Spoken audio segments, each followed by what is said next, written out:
At the beginning of human history, distance is not a number. It is a strain in the legs, a dryness in the throat, a change in the smell of the air, and the slow shift of light across the sky. Distance is the amount of ground that can be crossed between sunrise and night, the amount of effort that can be carried in muscles before food and water must be found again. In such a world, the limits of travel are the limits of the body. A person learns the radius of a life by repetition. A valley can be crossed and returned from. A river can be followed for a day. A ridge can be climbed and descended. Beyond these ranges lie places spoken about but not regularly visited. In early communities, movement is usually local even when it's frequent. People walk to hunt, to gather, to fish, to find water, to check traps, to visit neighbouring groups. These movements create familiar paths. A path is knowledge, and knowledge reduces distance. What is known is not only where something is, but how long it takes to reach it, and what must be carried to survive the journey. The measure of distance is therefore time and risk. A place that is 2 hours away is a place that can be reached and returned from before dark. A place that is 2 days away requires planning, shelter, and luck.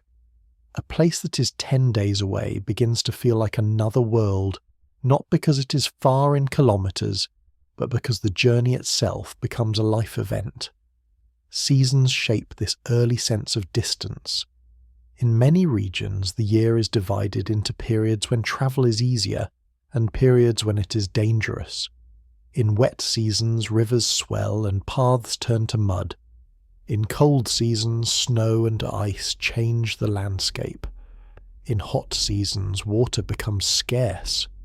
The same physical distance can therefore become longer or shorter, depending on when it is attempted. Travel time is not stable, it is experienced. This makes the idea of distance as an abstract, constant quantity hard to form. Distance is always tied to conditions. The earliest tools of travel are simple footwear packs, walking sticks, knowledge of edible plants, methods for making fire. These tools expand the range of the body, but they do not break the fundamental limit. A person still must sleep. A person still must drink. The body still heals slowly. Injury still ends journeys. In this setting, the idea of a distance that is greater than a human lifetime does not arise as a category, because distance is not yet thought of in a way that invites that comparison. The farthest imaginable places are those that exist within stories beyond mountains and seas, but stories do not require arrival. They exist as boundaries of the known world, not as measured endpoints. Even when migration occurs, it often occurs as a series of steps rather than as a single grand passage. A group moves to follow herds to find new grazing land, to respond to drought, to avoid conflict, to seek better hunting.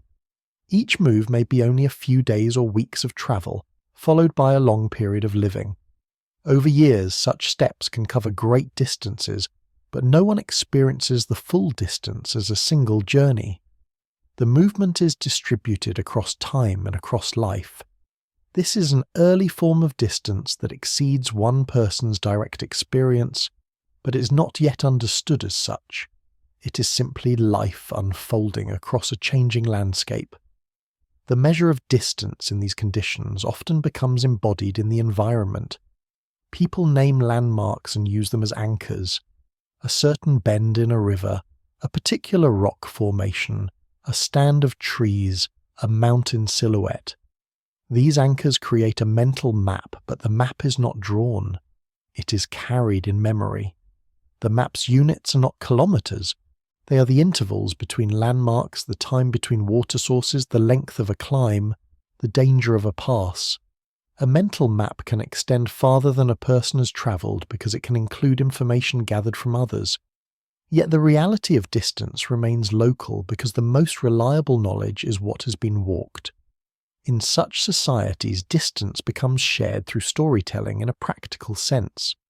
People describe how to reach a place, what to expect, what resources exist along the way, and what dangers might be present.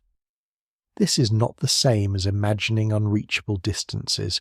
It is a social technology that extends the reach of individuals. If someone else has walked to a distant valley, that valley becomes part of the community's known world even for those who have not gone there. The knowledge of distance begins to separate from the individual body. It becomes collective. This separation is a necessary condition for later ideas of distance exceeding a human lifetime. A single person's legs no longer define what is known. The group's memory begins to define it. Yet in the earlier stage, the group's memory still operates within a world that feels bounded by the practical reach of walking and the visible horizon. The horizon is an outer limit of perception. A person can climb a hill and see farther but still only to the next range. Beyond that, the world is hidden. The hidden world can be imagined, but it cannot be measured. Without measurement, the comparison to a human lifetime remains vague. A journey might be said to be long, but long is not counted. It is felt. The first step toward distance becoming greater than a lifetime is therefore not an increase in physical distance travelled. It is an increase in the ability to hold distance in mind as something stable and countable. That ability begins with timekeeping. When days are counted and seasons are marked, journeys can be compared.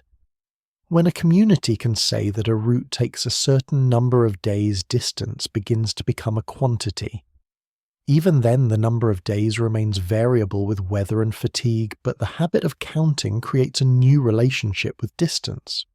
A route can be described in units that are independent of any one person's memory. It can be taught. It can be planned. The next step is the development of regular long-distance movement through trade and exchange, because repeated routes create standardized travel times and standardized knowledge of waypoints. When a route is traveled often enough, its time becomes more predictable. Predictability creates a sense of stable distance. Once stable distance exists, the mind can begin to imagine a distance that cannot be crossed within the span of a life, because life itself can be measured in years, and because travel time can be measured in days and months.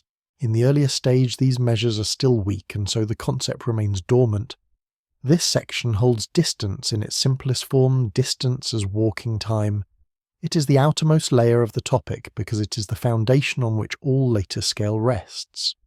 Only when distance becomes a thing that can be counted, recorded, and transferred beyond the body does it begin to expand beyond what a single life can cover.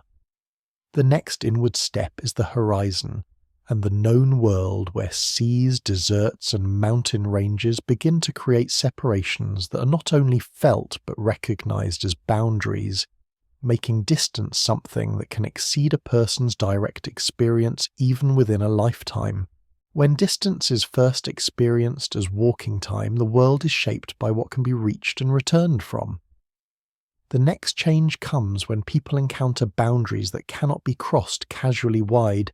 Seas, long deserts, dense forests, mountain ranges, and hostile stretches with scarce water. These features do not only slow travel, they define edges of the known world. A person can stand at the shoreline and see no land beyond the horizon. A person can look across a desert plain where the next water source is unknown. A person can climb a ridge and see a new valley that looks close yet is separated by cliffs and snow. In these encounters, distance becomes something more than effort. It becomes separation. The horizon is the simplest form of this separation. It is limit created by Earth's curvature and by the height of the observer. A person cannot see beyond it no matter how sharp the eyes are. This invisibility makes the world feel finite in practice. Beyond the horizon lies uncertainty. The horizon can be pushed back by climbing a hill or by sailing outward, but it always recedes. The receding horizon teaches a subtle lesson: the world may be larger than the visible world. Yet without maps and measurement, the size remains unknowable. The horizon is therefore a boundary that invites imagination and caution. It creates a category of places that exist beyond sight, reachable only by committing to travel without certainty. Coastlines intensify this experience. For coastal peoples, the sea is both a resource and a barrier. It provides food and a route along the shore, but it also presents a flat expanse where landmarks disappear quickly. A small boat can remain near the coast using land as reference, but the open sea removes reference points. The sky becomes the map and a voyage becomes a commitment. Even when early seafaring develops, it often stays within sight of land or within island chains, where the next land can be reached with careful timing. The sea therefore creates a structured sense of distance. Some distances are safe and familiar, others are uncertain and dangerous. This uncertainty can make a place feel farther than it is in kilometers, because the cost of error is high. Deserts create a similar effect in a different form. A desert may be crossed, but only with knowledge of water timing and route. Travel is constrained by the need to carry water or to find it. The margin for error is thin. This makes certain deserts into boundaries that separate regions almost as effectively as oceans. People living near deserts often develop routes that follow oases, river valleys, or seasonal paths. These routes become lifelines. They also become the first long corridors that connect distant regions in a predictable way. Yet the existence of the route does not eliminate the boundary. It concentrates travel into narrow channels. Distance becomes a question of whether one has access to the channel and the knowledge to use it. Mountain ranges create boundaries through altitude, cold, and terrain. A mountain pass can be the only link between valleys. When snow closes, the pass distance increases dramatically because the route becomes impossible. A place that is a week away in summer can be unreachable in winter. This seasonal closure makes distance variable in a way that is sharply discontinuous. It is not only slower, it is blocked. The experience of blocked distance teaches that separation can be permanent for long stretches of time, longer than a season, perhaps longer than a lifetime if a route is never known. These boundaries reshape the idea of the known world. The known world is not defined only by how far one can walk. It is defined by networks of safe routes that cross or avoid boundaries. A community's known world includes the places it can reach reliably, the places it can reach with risk, and the places it hears about but cannot reach at all. The third category is crucial. It introduces the idea of distance that exists as information rather than experience. A distant land can be part of the known world in the form of stories, rumours, and traded objects, even if no one in the community has been there. This is an early form of distance exceeding direct human reach. The body does not travel, but the effects of travel arrive. Traded objects are especially important. When a material appears that does not exist locally, it implies a source beyond the local region. A shell from a distant coast found inland, a stone tool made from a particular kind of rock found far from its quarry, pigments or metals that require special sources. Each object is evidence of a path. The object compresses distance into something that can be held. It carries a silent message that the world is connected by travel beyond the horizon. In this sense, distance becomes a property of networks, not only of legs. A person may never cross a desert, yet may live with materials that have crossed it. The growth of such networks also changes time perception. If goods move along chains of exchange, the time from source to destination can be long, perhaps months or years. Yet the movement is not a single journey. It is a sequence of transfers. Each segment is within the reach of a traveller's life, but the whole chain can span a distance that no one person ever crosses end to end. This is another early way distance begins to exceed individual experience. It is distance distributed across many people. The concept that one person could traverse the entire chain may not even arise at first because travel is tied to social roles and local knowledge. Yet the chain exists. The world is larger than the individual's travel radius, and it becomes larger in a way that is structured and repeated. The horizon also becomes more intelligible through navigation. When sailors use stars to hold course, when desert travelers use sun position and landmarks, when mountain travelers learn passes, and seasonal signs, distance becomes something that can be managed. Management creates confidence. Confidence increases ambition. Over time, routes extend farther. The known world grows. Yet even as routes extend, the experience of boundaries remains. The sea can still swallow ships. The desert can still kill. Mountains can still isolate. The known world expands, but it does so as a patchwork of connected regions separated by hard barriers. It is within this patchwork that distance first begins to approach and then exceed the span of a human life in a meaningful way. A person might be born in one valley and die without leaving it while hearing of far coasts and cities. Another person might travel widely but still never reach the farthest parts of the network. Even if a heroic traveller crosses many regions, the world continues beyond. The key is not that travel becomes impossible. It is that the world's extent becomes recognized as larger than any one person's experience. This recognition can be quiet. It can appear as a simple humility about the unknown. It can appear as the acceptance that there are always lands beyond.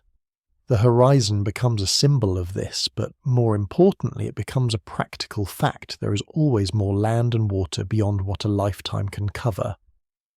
The act of mapping begins to change how the horizon is treated. Early maps may be symbolic and local, but even symbolic maps externalize distance.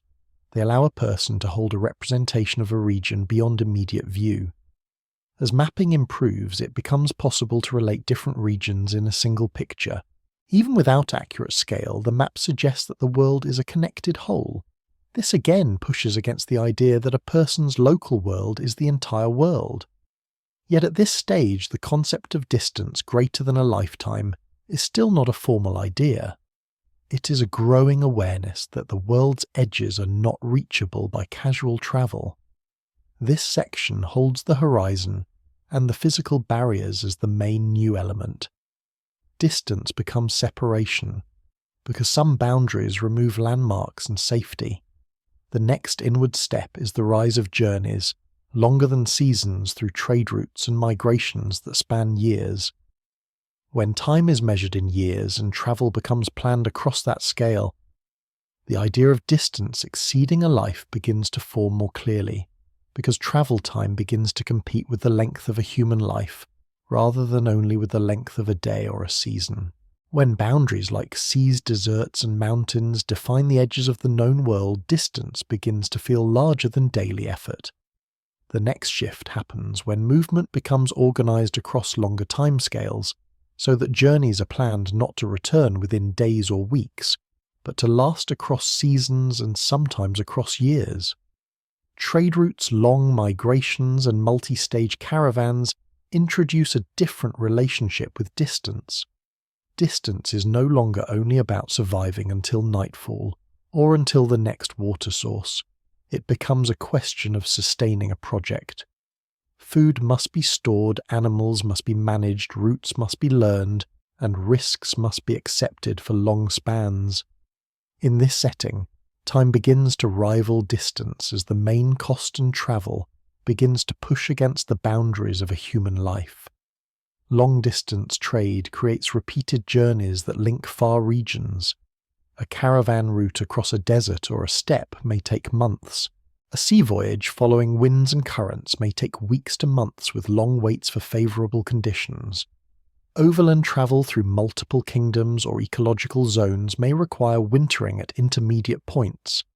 These journeys produce a new kind of traveller, someone whose life includes long intervals away from home, and whose identity is tied to roots rather than to a single place. Such travellers carry not only goods, but information. They return with stories, with knowledge of markets, with maps in memory, and with a sense that the world extends far beyond any one region.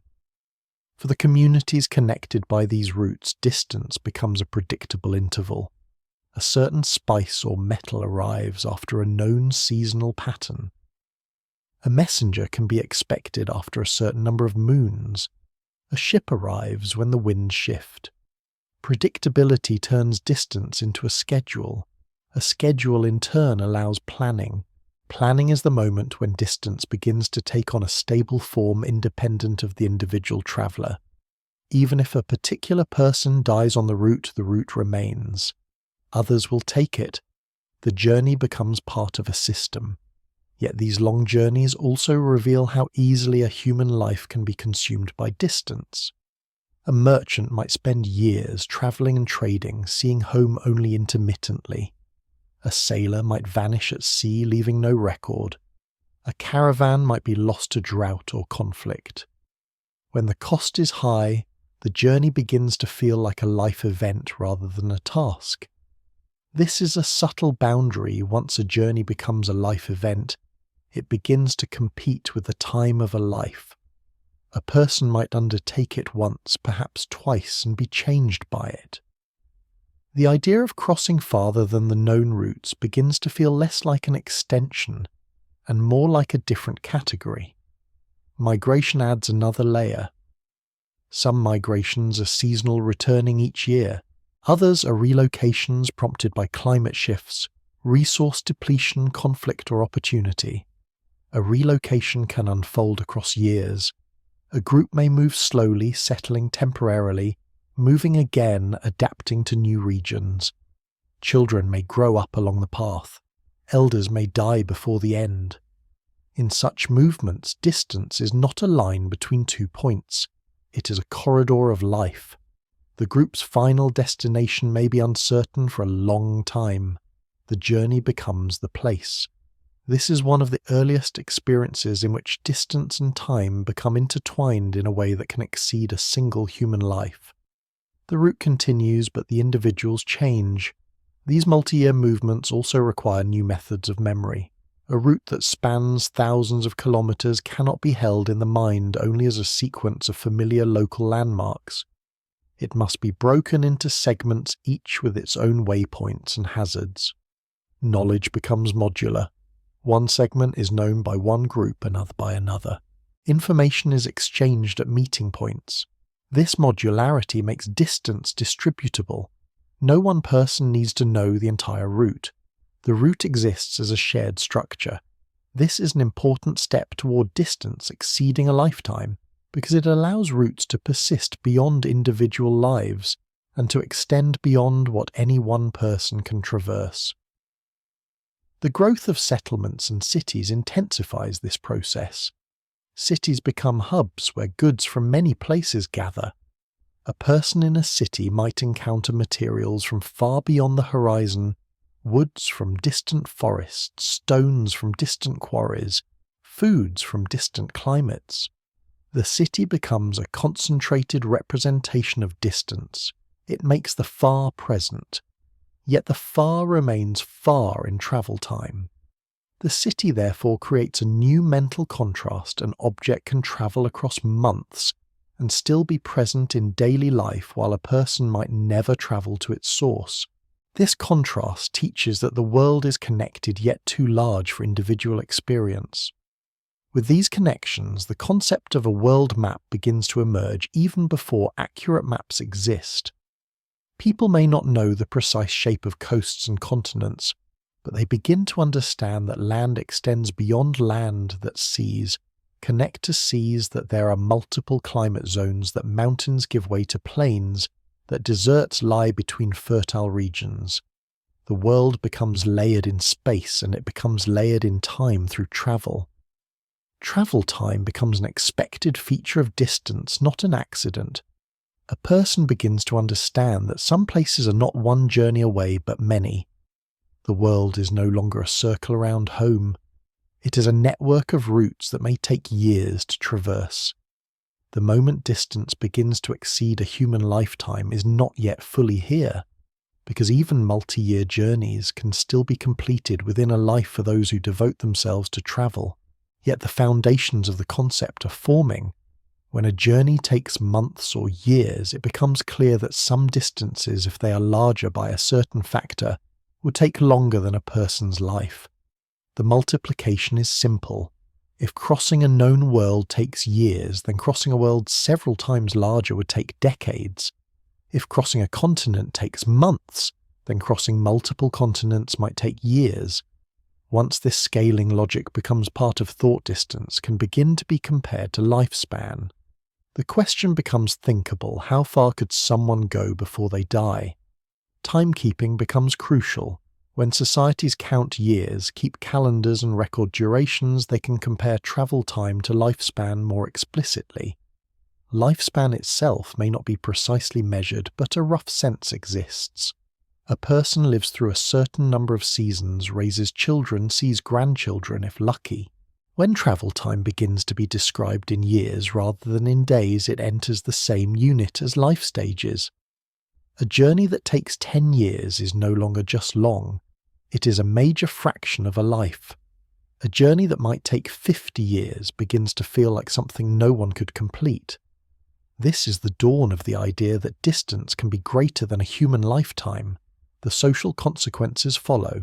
Long routes require trust, networks, protection agreements, and shared norms for exchange.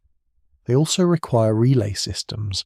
Messages can be carried by successive travelers, reducing the time for information compared with a single traveler making the entire trip. Relay is an early method of compressing the effect of distance without compressing the distance itself. It is a way of making a long journey possible as a collective act, even if no one person can carry it alone. Relay thinking is another foundation for later concepts of distance exceeding a lifetime because it accepts that tasks can outlast individuals and still be completed by communities. This section holds the transition from seasonal travel to multi-year routes as the main inward move. Distance becomes something that can consume years and years begin to be compared to life. The next inward step is the explicit emergence of generational paths, where routes and projects persist across generations, and where knowledge of distant places is maintained even when the journey itself cannot be completed by any single person. This is where distance begins to be recognized not only as large, but as larger than a human lifetime in a practical and social sense. When journeys begin to last across seasons and years, distance starts to compete with the span of a human life. The next step is the recognition that some routes and projects are not only long but generational. They are begun by one group and continued by another. They are known through inheritance of knowledge rather than through direct memory. In this stage, distance becomes greater than a human lifetime, not only as a physical fact but as a social arrangement. A path can outlast the people who walk it. A destination can be known without being reached by the same person who first sets out.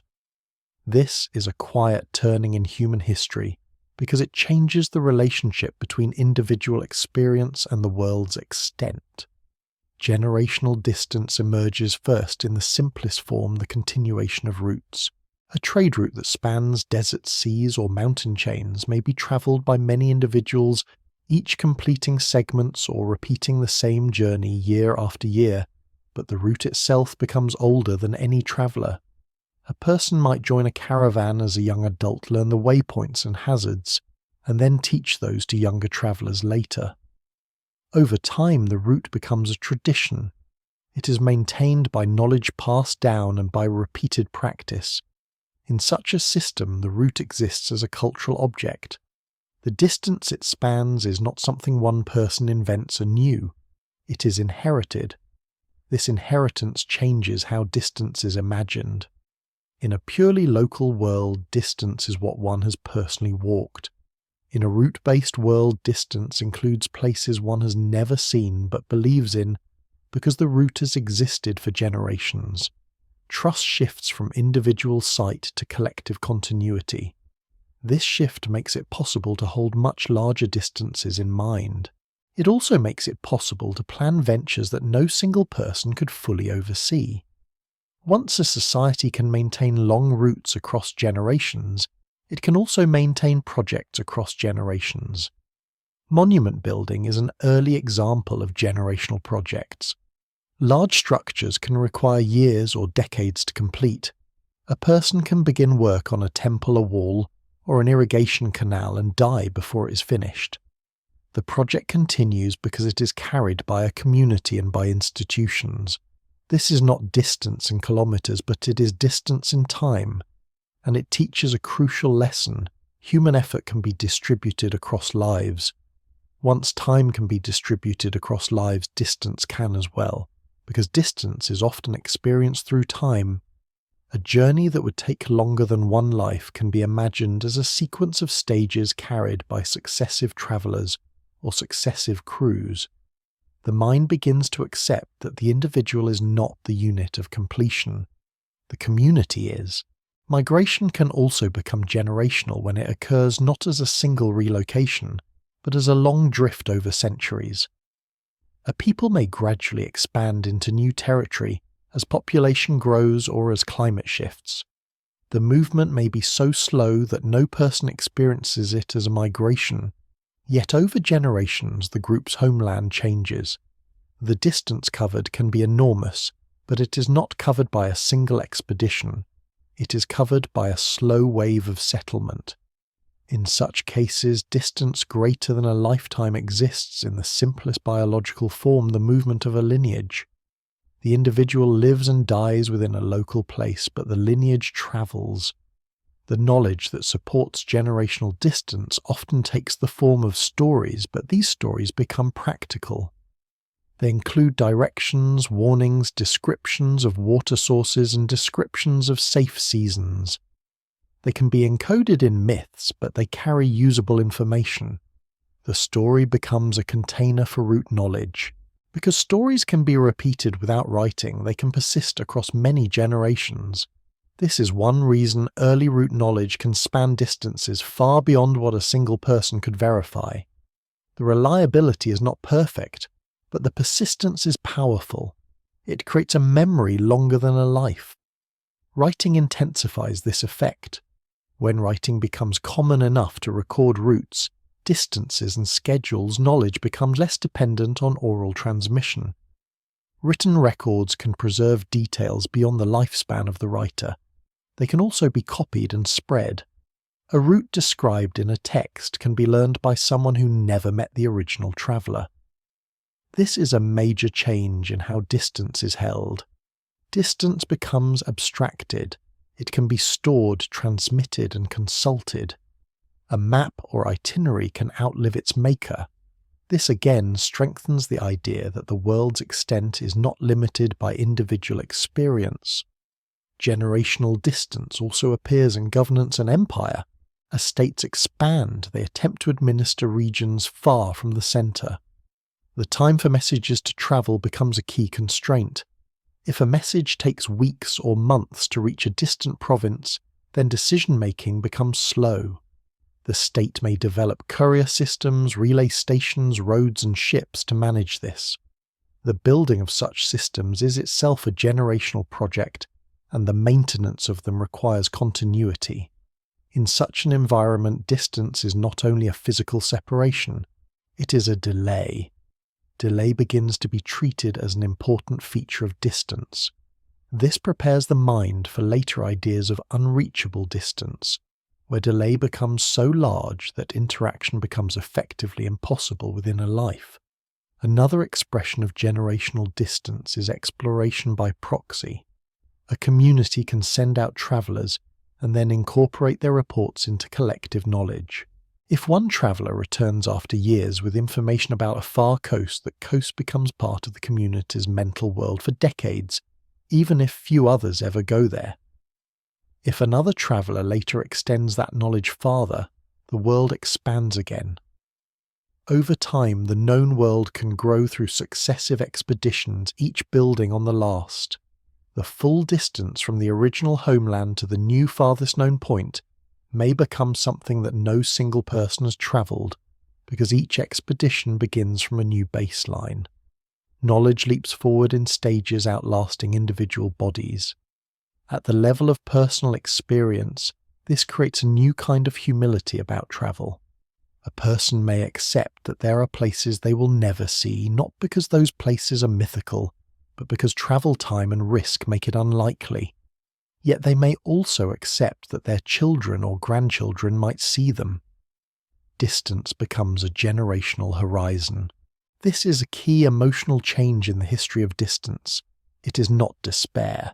It is a calm recognition of scale. A person can contribute to a longer project by teaching building infrastructure or preserving knowledge. They can participate in the expansion of the known world without reaching its edges. In this stage, the phrase greater than a human lifetime begins to make sense as a practical category. A route might take longer than a person can afford to devote. A project might take longer than a person can live. A message might take so long that the sender and receiver might not both be alive at the time of response, especially if the exchange requires multiple cycles. This last point is subtle. Once communication delay becomes long, it begins to mirror the later problem of cosmic distances where a signal might take years, decades, or longer. The idea that communication itself can be slower than life is one of the earliest forms of distance exceeding a lifetime. It does not require a journey, it requires only delay. Generational distance therefore marks a transition from distance as personal challenge to distance as structural fact. The world becomes something that cannot be personally exhausted. It can only be sampled. The individual life becomes a segment within a larger continuity. This is not only a social transformation, it is also a cognitive transformation. The mind learns to accept that some things are known through records and through inherited knowledge, not through direct observation. Once that acceptance exists, the stage is set for distance to grow beyond Earth scale and into sky scale, because sky distances will never be walked. They will only be inferred, recorded, and passed down. This section holds generational paths as the moment distance becomes greater than a lifetime in a social sense. The next inward step is mapping without travel, where representation becomes more powerful than experience. When maps and models describe regions most people will never visit, distance becomes a property of the world itself rather than of the traveller. This creates a further separation between knowledge and presence, preparing the mind for the later acceptance of cosmic distances where the only possible relationship is measurement and inference. When routes and projects become generational, distance is no longer limited by what a single person can experience. The next change is the rise of representation. A place can be known through a map, an itinerary, a written description, or a list of travel days even when most people never go there. In this stage, distance becomes an object of thought. It can be drawn, compared, and stored.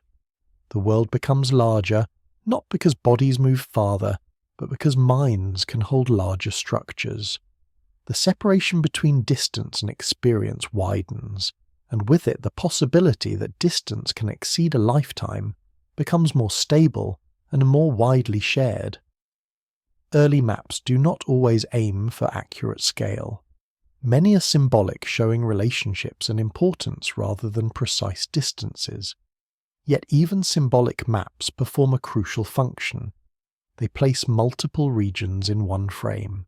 They suggest that different places coexist in one continuous world.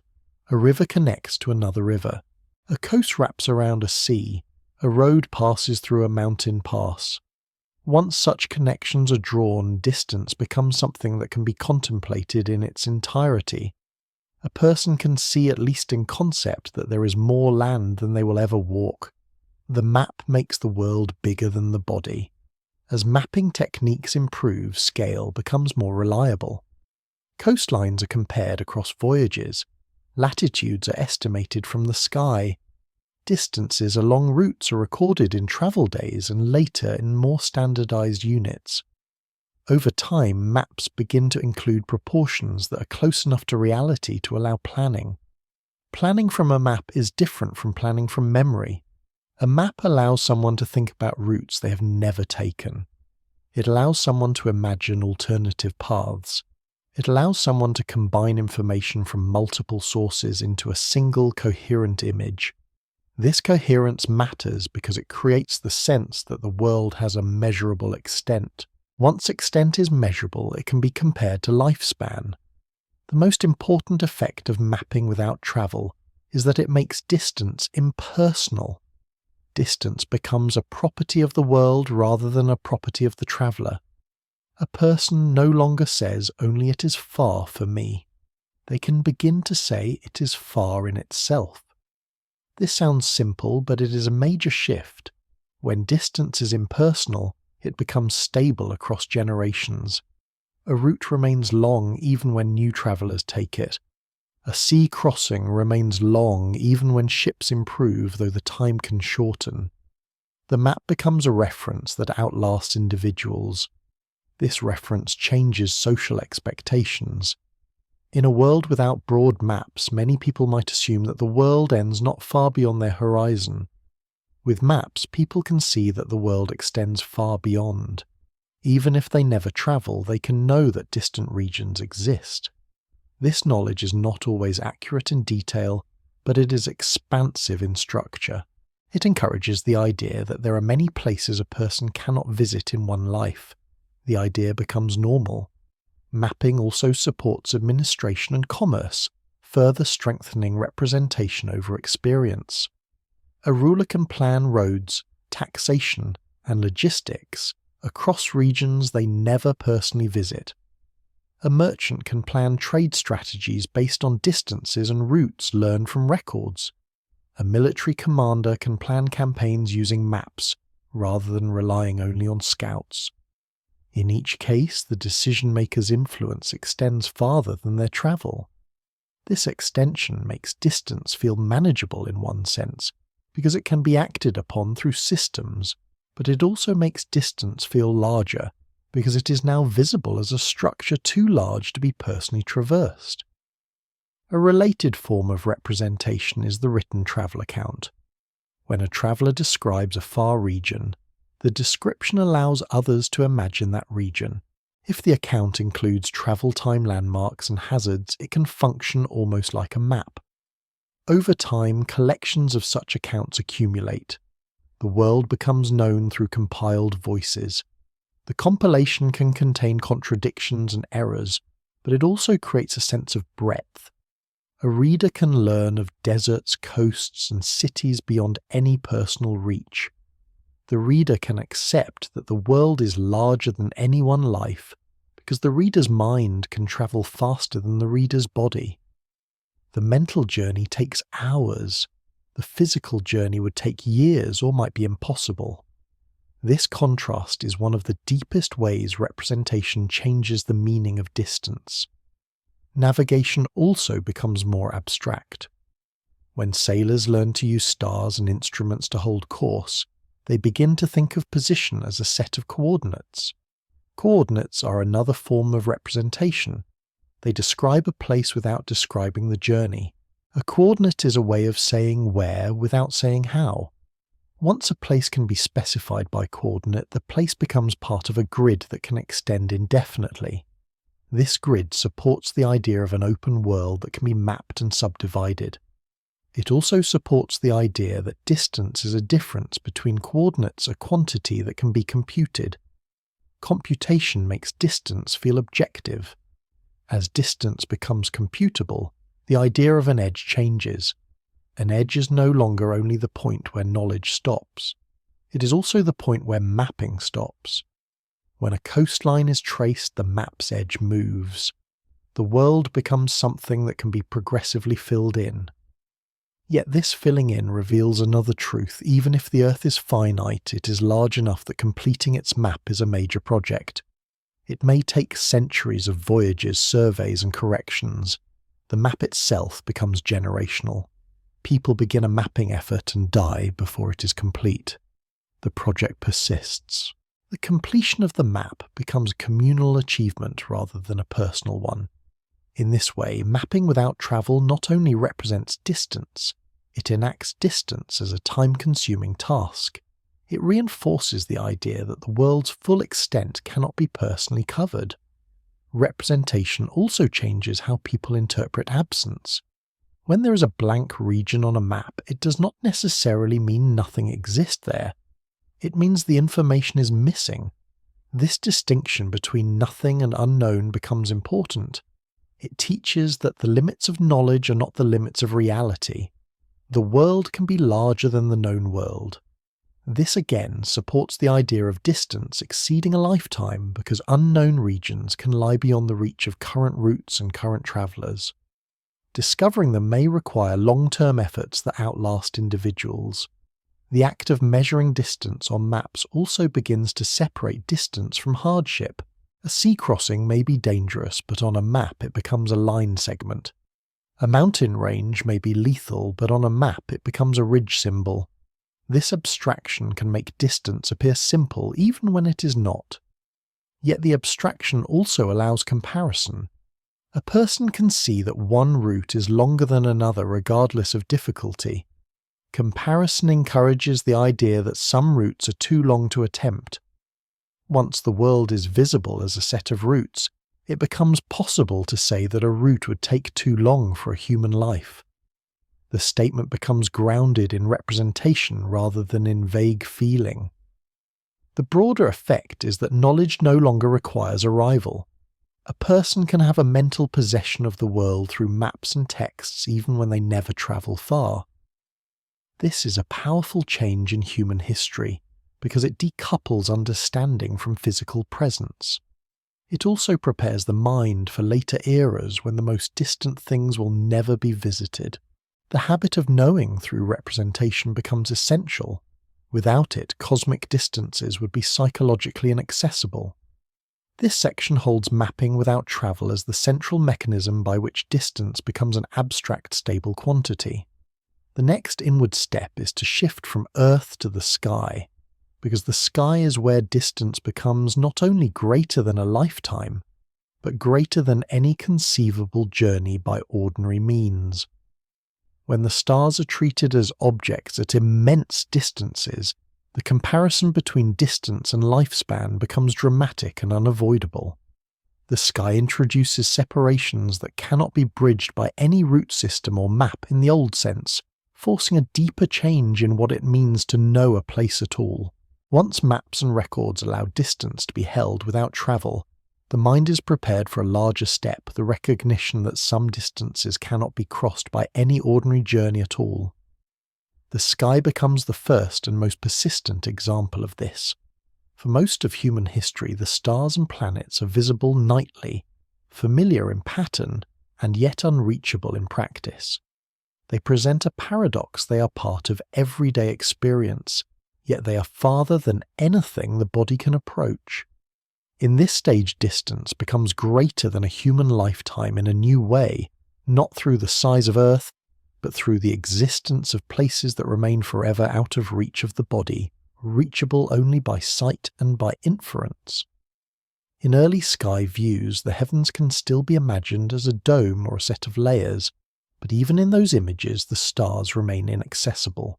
A bird can rise higher than a human, a mountain can bring a person closer to the clouds, but the stars do not become larger or nearer. No matter how far one travels across Earth, the stars remain fixed in their patterns and their brightness.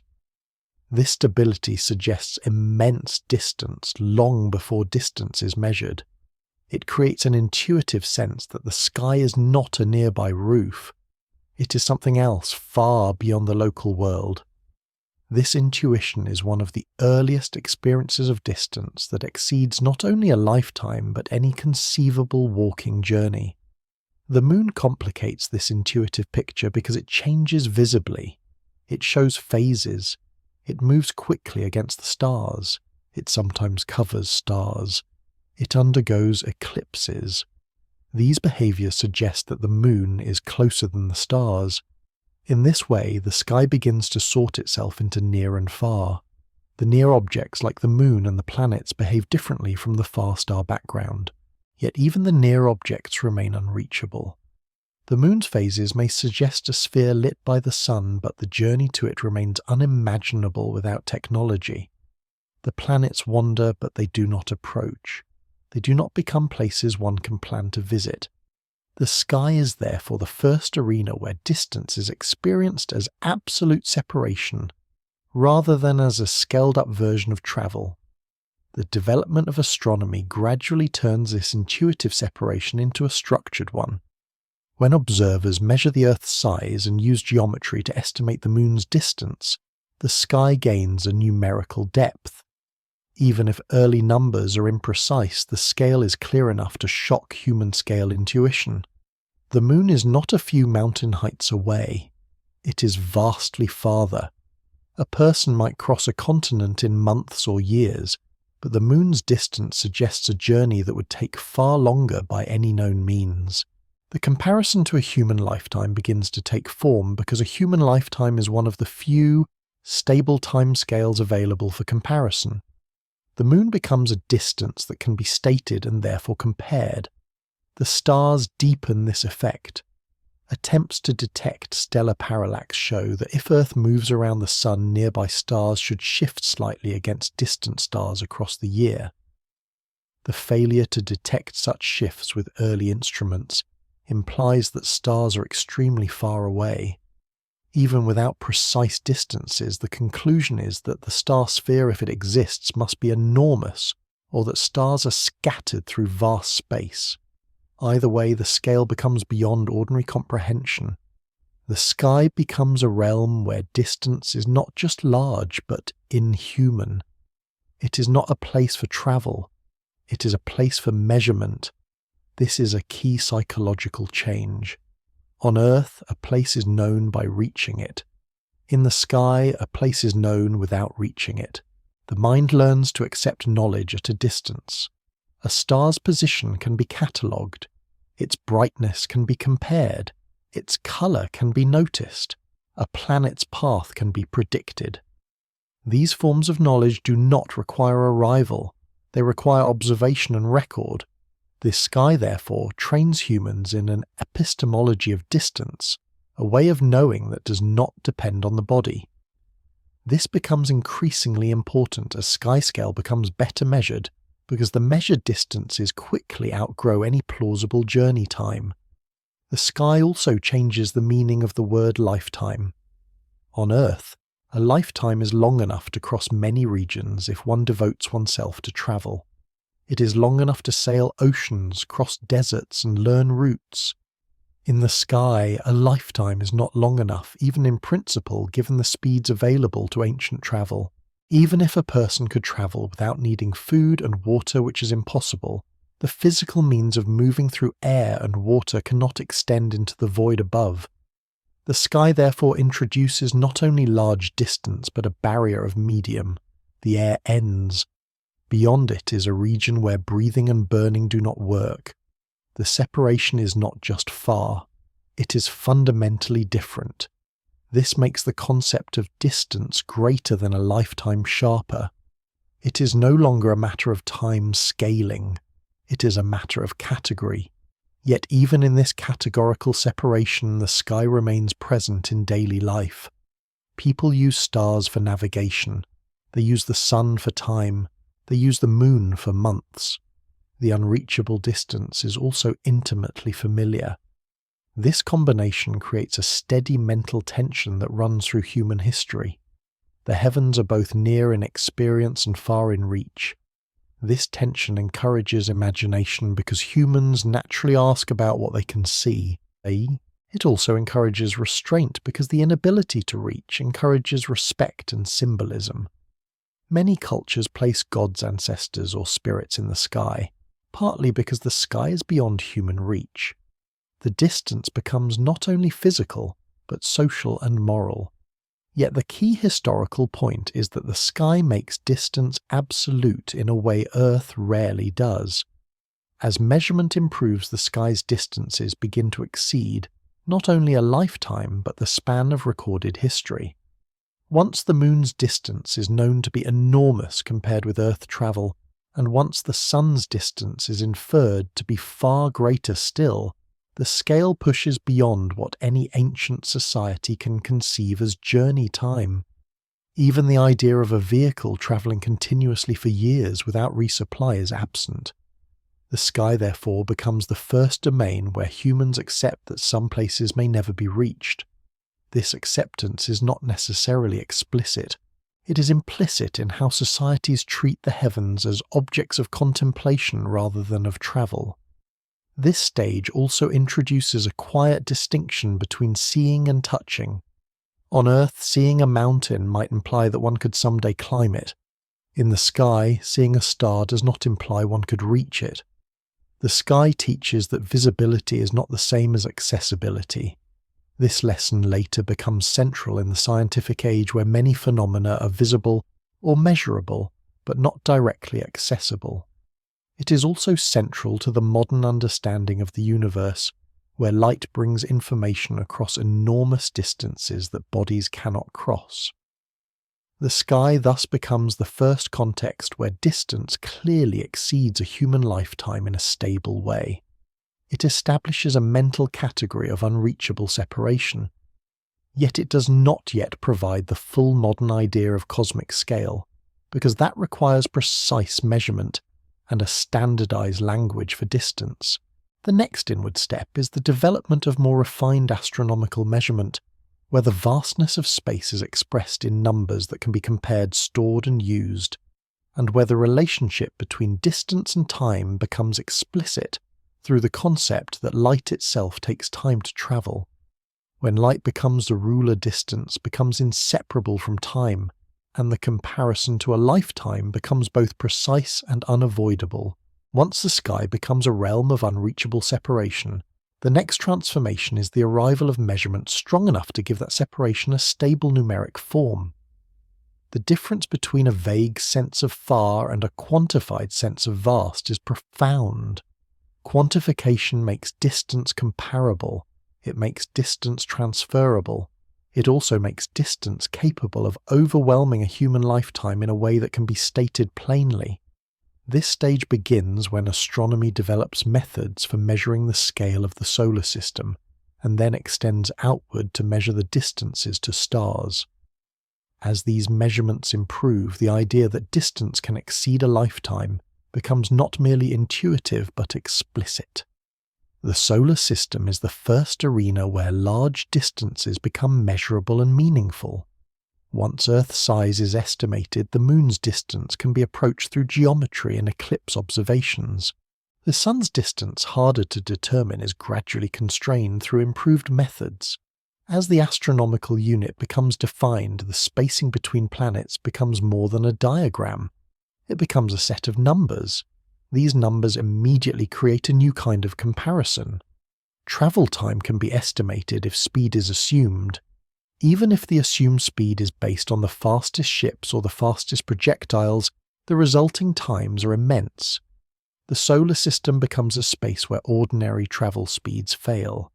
This is the first clear numerical demonstration that distance can outrun a human life. Yet the solar system still sits within a scale that the human mind can with effort picture in terms of days, months, or years if fast motion is imagined. The deeper shock arrives with the stars.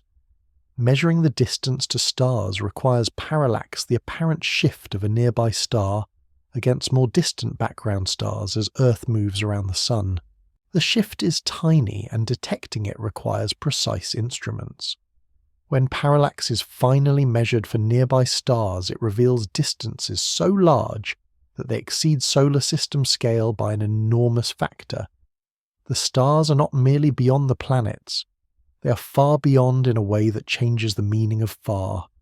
The number of astronomical units to a nearby star is so large that it becomes cumbersome to express. This motivates new units and new language. At this point, distance begins to exceed a lifetime in a new rigorous way. A person can imagine travelling to the Moon in a fantasy, perhaps in days. They can imagine travelling to Mars in months. They can imagine travelling to the outer planets in years. But when the nearest stars are measured and found to be separated by distances that would require many thousands of years at the speeds of early spacecraft, the lifetime comparison becomes unavoidable. The distance is not merely longer than a life. It is longer than a lineage in any practical sense. The separation becomes structurally out of reach. This shift becomes even more precise when the finite speed of light becomes part of measurement culture. Light does not arrive instantly. It takes time to travel. This simple fact binds distance to time directly. If a star is observed, the light being seen is light that has travelled for years. If a galaxy is observed, the light may have travelled for millions or billions of years. The universe becomes not only vast in space but layered in time. Distance is no longer only a number, it is a delay. A human lifetime becomes a small unit compared with many of these delays. The comparison becomes both spatial and temporal at once. The concept of a light year emerges from this relationship. A light year is not a measure of time, but a measure of distance defined by how far light travels in 1 year. This unit carries an embedded human timescale, the year, which makes the distance more comprehensible in one sense, and more overwhelming in another. When a star is said to be many light years away, the phrase quietly says that even light requires many years to cross the gap. A human body travelling much slower than light would require far longer. The lifetime comparison becomes immediate. The unit itself is built out of time. It makes distance and time inseparable. At this stage, measurement begins to create a hierarchy of unreachable scales. Some distances exceed a lifetime by a small factor, perhaps by a few. Others exceed it by hundreds, others by millions. The mind is forced to accept that the universe contains separations not only beyond personal travel, but beyond any plausible travel at all with known means. Yet the same measurement that reveals this also provides a new kind of closeness, the closeness of knowledge. A star's distance can be measured even when it cannot be reached. Its motion can be tracked. Its properties can be inferred from its light. The universe becomes a place where understanding can outrun presence. This produces a deep change in what it means for distance to be greater than a lifetime. In earlier stages, distance greater than a lifetime implies inability to complete a journey. It implies that a traveller cannot go and return. In the astronomical stage, distance greater than a lifetime becomes normal and does not necessarily imply ignorance. A distance can be huge and yet well characterized. The mind learns that distance and knowledge are separable.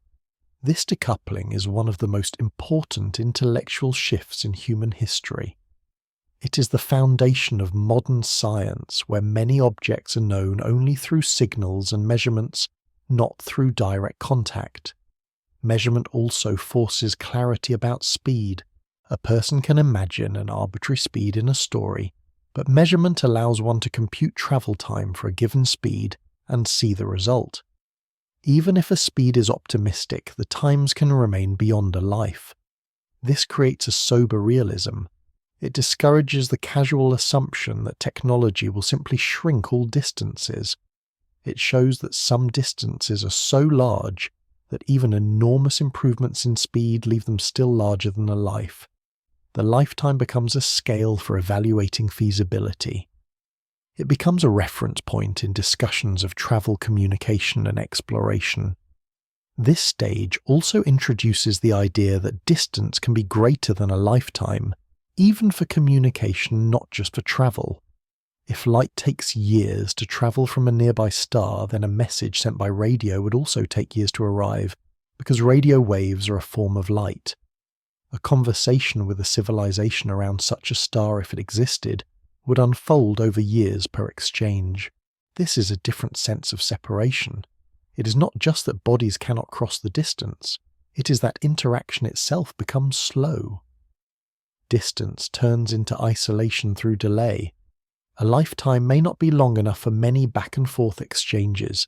Even the simplest two-way communication becomes stretched.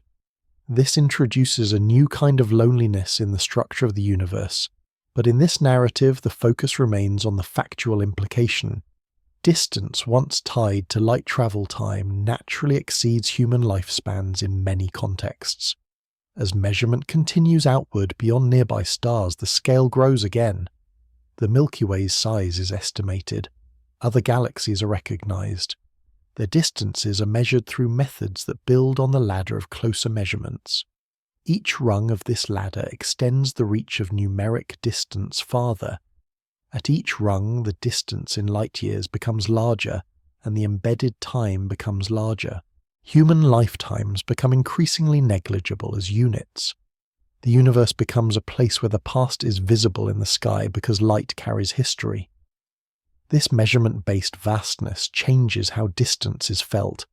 It can no longer be reduced to effort or endurance.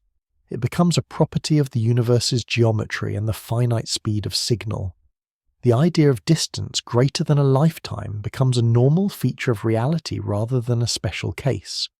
It becomes something that must be accommodated in thinking about exploration communication and even causality, because events far away cannot influence the present instantly.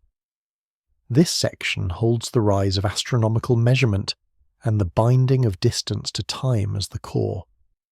Once distance is expressed through units like the light year and connected to the speed of light, the lifetime comparison becomes precise. The next inward step is to focus on how time replaces effort as the key cost of distance. When distance is viewed primarily through travel time signal delay, and the long spans required for any crossing the human relationship to distance changes again. Distance becomes not something to be conquered by strength, but something to be lived with through patience systems and the acceptance that many separations are permanent on human timescales. Once measurement binds distance to time, distance stops being primarily a question of effort. It becomes a question of duration. A journey's cost is no longer imagined mainly in exhaustion or supplies, but in the sheer length of the interval required. This shift changes how humans relate to far places. It also makes the phrase greater than a human lifetime become both practical and ordinary, because the comparison is now made in a shared unit time. When distance is framed as time to cross at a given speed, the lifetime becomes an unavoidable reference, and many distances become in a calm and straightforward way longer than a life. In a walking world, speed varies with terrain, health, weather, and load. Time is counted in days and distance is felt. In a measured world, speed can be specified and time follows. Even before modern engine societies begin to develop approximate standard speeds, how far a messenger can travel in a day, how far a ship can sail with favourable winds, how far an animal caravan can go before needing rest. These standards allow the mind to estimate travel time for long routes. Once travel time can be estimated, it can be compared to the length of a season, the length of a year, and eventually the length of a life. The lifetime comparison becomes sharper as societies develop better records of age and duration. When birth and death are recorded, and when lifespans can be described as decades, rather than as vague old age, it becomes possible to speak of a human life as a span of years. This makes planning across years more coherent. It also makes it clear that even within Earth-scale travel, some projects begin to approach the lifetime boundary. A person can plan a voyage that will take years and accept that they may not return. A person can plan a settlement effort that will take decades to stabilize, accepting that they may die before it is secure. Time becomes a resource to be spent and a life becomes the ultimate budget. The change becomes more dramatic when mechanical speed enters the picture. Engines, railways, and later automobiles and aircraft can compress some distances in a way that seems to defeat the old limits. A journey that once took months can take days. A message that once took weeks can take minutes by telegraph. This could appear to suggest that distance is being conquered, yet the deeper lesson is more nuanced. Machines shift the boundary between reachable and unreachable, but they do not erase it. They reveal it in a clearer way. When some distances shrink, the remaining large distances stand out. When a continent can be crossed in days, the ocean becomes the next scale of comparison. When the ocean can be crossed in days, the planet becomes the next scale. When the planet can be circled quickly, the moon and planets become the next scale. Each technological compression of distance on one layer exposes a larger layer where distance still dominates. In this way, time replaces effort as the dominant factor, not because travel becomes easy, but because travel becomes fast enough in some contexts that the limiting factor is no longer the body's endurance, it is the distance itself. A train does not get tired. A ship can sail for weeks if provisioned. An aircraft can fly for hours at speeds far beyond walking. These machines suggest that if a vehicle can maintain speed, the main remaining constraint is the duration needed to cross a gap. This logic scales naturally to space. A spacecraft like a train does not tire, yet the space between worlds is so large that time becomes the overriding constraint. The solar system provides a clear illustration. Once people can compute planetary distances and understand orbital motion, they can compute travel times for hypothetical vehicles. Even at speeds far beyond any sailing ship, the time to reach Mars can be months. The time to reach the outer planets can be years. The time to reach the edge of the Sun's plasma environment can be decades. These times are not abstractions. They are the output of distance divided by speed. The lifetime boundary appears naturally when the result exceeds a few decades. No special drama is required. It is a straightforward comparison. The stars make the point even more strongly. Once stellar distances are measured in light years, and the speed of light is understood as finite, the minimum possible travel time for any physical object becomes meaningful. Even at the speed of light, a nearby star is years away. Any vehicle moving slower would take longer. Human lifetimes are measured in decades. Therefore, travel to other stars at known technological speeds would take many lifetimes. This is not an opinion. It is a simple relationship between distance and speed. In this framing, distance greater than a lifetime becomes not a rare case, but the norm for many astronomical separations. The same logic applies to communication. If radio waves travel at light speed, then communication across light-year distances requires years. A two-way exchange requires twice the one-way time plus time to interpret and respond. For many distances, this means a conversation would unfold over decades or centuries. This makes distance greater than a lifetime not only a barrier to travel, but a barrier to interaction. The universe becomes a place where causality itself is limited by time delays. Events far away are not happening now in any practical sense for the observer. They are arriving as old light. The observer's present includes the distant past. This temporal layering is a natural outcome of finite signal speed. It means that even observation is shaped by distance. When time becomes the dominant framing, another subtle change occurs. Patience becomes a necessary element of knowledge. A culture that expects immediate results struggles to accommodate long durations. Yet astronomical knowledge demands long durations in several ways. Parallax requires observations across months. Some stellar motions require years to measure. Some cosmic changes require centuries. Even in practical terms, sending a spacecraft to the outer solar system requires a mission that lasts longer than the careers of many of the people who begin it. Knowledge becomes a generational act again, but now in a scientific form rather than in a trade route form. The lifetime boundary reappears not as an obstacle to knowing, but as a boundary that forces institutions and traditions to outlast individuals. This returns the story to an earlier theme in a new setting. In Section 4, generational paths show how societies can maintain roots and projects beyond one life. In the astronomical and technological world, the same social solution becomes necessary for dealing with vast distances. If a mission takes decades, then the community must sustain it. If a measurement requires long baselines, then the culture of science must preserve records and methods across generations. Distance greater than a lifetime becomes manageable only through continuity. This continuity is not a romantic idea. It is a practical requirement. The recognition that time is the main cost also changes how humans interpret progress. Faster machines can reduce time for certain distances, but they cannot reduce the time below the limit set by light speed, and they cannot reduce the time for interstellar travel to within a life unless speeds approach a substantial fraction of light speed. Even then, energy requirements become severe. Therefore, time remains a central constraint.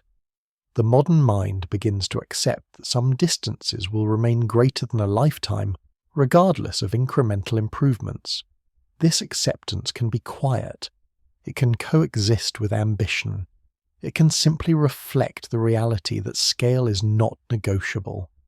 In a time-framed universe, distance becomes something that shapes planning horizons. Some projects fit within a career, some fit within a lifetime, some fit within the lifespan of institutions, some exceed even institutional stability. The recognition of these categories changes how societies allocate effort. It changes what kinds of exploration are pursued. It changes what questions are asked. A question that requires waiting centuries may be approached differently from a question that can be answered in a year. The lifetime boundary becomes a practical sorting tool. This section holds the shift from effort to time as the key inward move. Distance becomes duration. Duration becomes comparable to lifespan. The next inward step is to explore how machines extend reach while also revealing limits. Machines can compress sometimes dramatically, but they also make the remaining vast distances stand out. This contrast between technological progress and persistent scale sets the stage for a calm understanding of why some distances are still greater than a human lifetime, even in an age of engines, and why the human relationship to far places becomes increasingly one of knowing without arriving. When time becomes the dominant way to frame distance, machines appear to offer a simple remedy: go faster. Across much of human history, this remedy works within the bounds of Earth. Engines, ships, roads, railways, and later aircraft compress travel time dramatically. They make once remote places part of ordinary life. Yet this very success produces a clearer understanding of limits. Machines do not remove distance. They change which distances matter. They shift the lifetime boundary outward on some scales, while leaving it unchanged on others, and they make the remaining vast distances feel even more stark because the contrast with compressed earthly travel is so large. In this stage, distance greater than a human lifetime becomes both a shrinking category on Earth and a growing category in the sky. Mechanical travel begins by separating speed from muscle. A ship can carry heavy loads farther than any person could carry on foot. A train can move faster than any animal over long distances. An engine can work continuously without fatigue as long as it is supplied with fuel. These facts change the relationship between travel and endurance. Journeys that once required months of walking can be done in days. Supplies can be carried more easily. The body's limits become less central. In many regions, this creates a sense that distance has been defeated. Yet the deeper effect is to reveal that distance is not one thing. There are layers of distance, and the conquest of one layer exposes the next. On Earth, the next layer often becomes communication rather than travel. Telegraph and radio compress information delay, making even distant markets and events feel immediate. When information moves quickly, the practical impact of distance on daily decision-making shrinks. A person can coordinate across continents in real time. In such a world, the lifetime boundary for interaction appears to vanish. Yet this is a local illusion created by high-speed signals and dense infrastructure. It depends on networks' power and maintenance. It also depends on the fact that Earth is small enough in light travel time that the delay across the planet is negligible for most human purposes. This smallness is not a universal condition. It is a property of Earth scale. When machines turn Earth into a small world in terms of time, the solar system becomes the next arena where distance reasserts itself. Spacecraft extend machine travel beyond the atmosphere, but their speeds, while enormous by human standards, are still small compared with the distances involved. A spacecraft can reach the moon in days, but reaching the outer planets takes years. Reaching the boundary of the Sun's plasma environment takes decades. In this setting, the lifetime boundary reappears. A mission can outlast a career. It can outlast the engineers who design it. Even when the machine is capable of continuous motion, the scale of the environment makes duration unavoidable. The machine does not eliminate distance. It reveals distance in a pure form because there is no terrain and no detours, only space and time. Machines also reveal the importance of energy. On Earth, fuels can be refilled and routes include resupply points. In space, a craft carries most of what it will ever use aside from the sunlight it may harvest near the sun. For rockets, carrying fuel is itself costly because fuel has mass. This creates a limit on speed that is not simply a matter of building a stronger engine. It is a matter of physics and mass. Therefore, machine speed in space is constrained in a deeper way than machine speed on Earth. The lifetime boundary becomes a function of energy and mass as much as of engineering ambition. The contrast between fast Earth travel and slow deep space travel shapes modern imagination. A person can fly across the world in a day, yet a probe takes years to reach the outer planets. This contrast teaches that the universe is not uniformly accessible. It also teaches that technological progress can coexist with persistent scale. Some distances shrink to triviality, others remain enormous. The idea that distance can be greater than a lifetime becomes more credible in a world where people experience both extremes. The body can cross Earth in hours, yet machines need decades to approach the sun's boundary. The lifetime boundary becomes a feature of the map again, but at a different scale. Machines also change the meaning of exploration. In earlier eras, to explore is to go there.